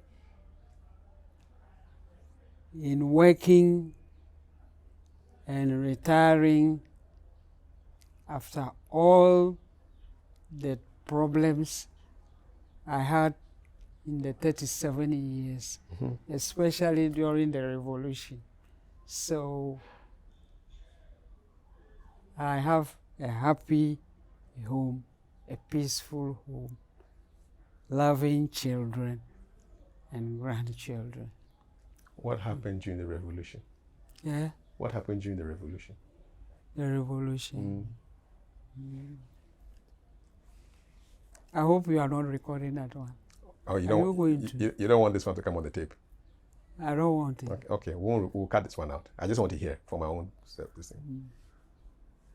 There was a plane hired by Ghana Airways for a route, and they opened a letter of credit for it.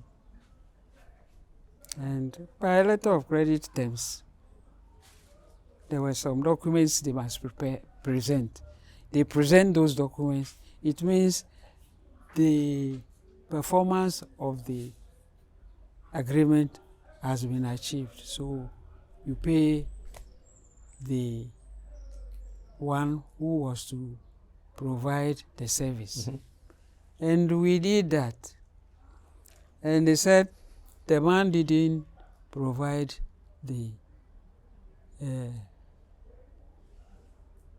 plane that they were going to use. And he said, we have spent, what do they say?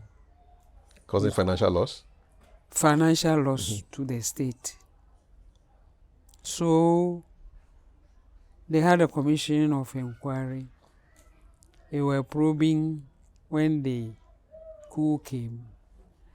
and they came and arrested all of us who were involved in a letter of credit operation and whatever. Which coup was it, 79 or 81? 79. Okay, the first one. The first one. Okay. And I was dismissed. Wow. Yes. Oh, you can hear. Oh, my name was on the airwaves. On the airwaves. Even she has a clip of what happened, and that we had to pay some huge sums of money to Ghana Airways. So I came home in June. And you remember when they handed over? Yes, in September. They said they didn't finish looking at some of the problems that for which they have taken action. So if anyone felt that he has not been well dealt with, a Abans court Yes. that was established, Justice Aban. you can go there and defend yourself. So you went? So there was, he's still alive, a lawyer, Fiajo, Albert. Yes. He said, my kinswoman, if anybody would have done something wrong in a bank, it is not my kinswoman. Therefore, I will defend her. I will go to court myself without her paying a cent to defend her. So he came for the various documents related to this. And he went to is it IC or AC Aban? He is also dead. Court, that special court, to defend me. But God being so good, he was successful. They cancelled the dismissal. They reinstated me, gave me all those monies that were forfeited. Nice. And recommended that the work I did deserves rather a promotion rather than dismissal. So the following year, I was promoted. That's a great story. Pardon? That's a great ending to the story. Yes. Yes. What were your emotions like when you were going through? I mean, the day they dismissed you, how did you feel? I heard it on the radio. I said, so be it. On the radio? Yes. It was, that time they dismiss you on the radio. They don't write to you. Were you not in Ghana? How old are you? I was a young man. I'm 54. I'm 54. But you were very young. They dismissed I was very young. They dismissed you on the radio. They dismiss, if you like, ask somebody who is about 70. He will tell you. Every dismissal was on the radio. So when it is 1 o'clock, many people are shaking. You don't know if your dismissal will come on the radio. Through the airwaves? Yeah, the airwaves. Never back with a letter? No.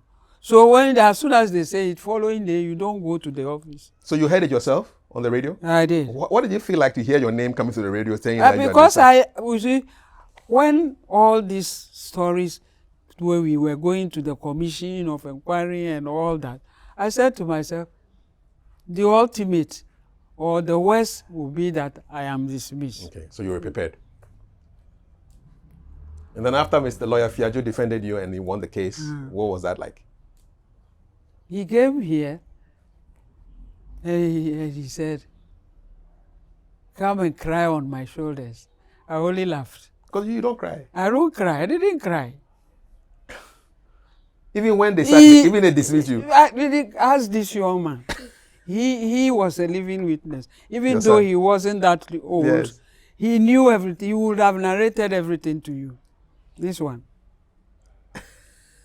So he said you come and cry on your shoulder because you won the case? Yes.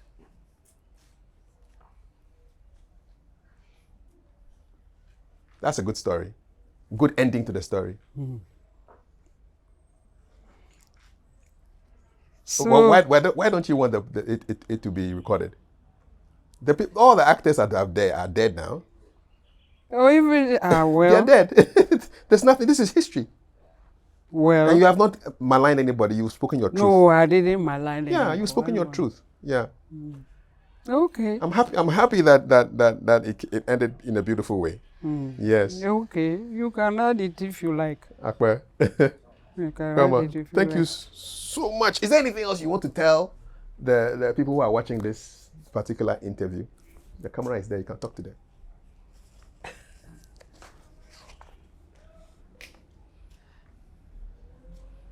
To all those out there, this is a story maybe some will wonder how the person had survived up to today. But the first is know who your God is. That's one. Know who your God is. 2, in life, discipline, contentment, honesty and integrity should be your hallmark. And with that, you can go anywhere. These few things I have said, with that, the sky should be your limit. Kafui. Davi. Akwana. Who do you think I should interview next from your generation? The people born in the 30s. I'm looking for them. You want to write a book of the 30s people? Yes. Most of them are pioneers. Anybody born in the 30s working in Ghana will be a pioneer. I want to speak to them, find out their stories. Could be a colleague, could be a family member, a friend.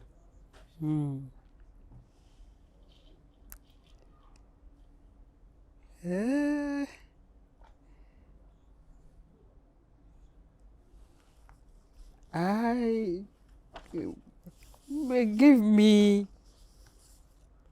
your number. Yes. So that, as I was saying earlier on, Yes. some of the things are stuck there. They don't want to come They'll out. come out. They will definitely come out. Yes. So I call you and, Yes. And then you give it to you. I'll be more than happy. Mhm. I thank you for your time. Akpa now. Akpeno. Ayo. Da sign. Asidane ho. Oh, you are adon. Oshidabe. Thank you so much. Thank all of you for coming. We thank you. We thank you. Yeah. And that's my conversation with pioneer banker, first female bank manager in Ghana, Madam Veronica Abla Adika. Let's meet in the comments. My name is Kafui Dey. God bless. Thank you. Thank you. You're a good conversationalist. Nice memories. Akwana. Yeah. I wish the memory is sharper. But it was quite sharp. You didn't forget many things. Well, You have a better memory than some 18-year-olds.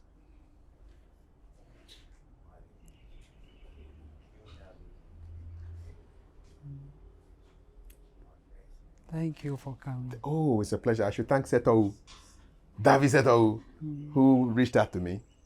Yes, with a beautiful story. She sent the clip and I said, so are you interested? I said, of course. Yeah, so thank you too. Yes. Akpamelio. Maotonya Akpa. You say red is your favorite color. Pardon? Red is your favorite color still? Yes. You're not wearing red today though. No. I said to myself, going to church, let me wear something cool. That's all. But the red is too vibrant. It's too vibrant. It's a forceful color. Yeah, it is a forceful color. Yeah. My favorite color is red too. Oh? Yes, I love red. Yes. I love Anything red goes. We go with red. We go Yes. Jinton. Hey, Hello. Jinton. Hey, Jinton. Jinton. Jinton. Read. Never. Oh, beautiful. You have a nice environment here. You sit here often? Not after 6 p.m. because of Musu. Oh, thank you. Hey. Yeah. Akbar. But down there, in the afternoon, It's cool, huh? Airy, yeah? Beautiful. You can sleep. You put a hammock there and just lie down there and sleep. Yeah. Akbar now.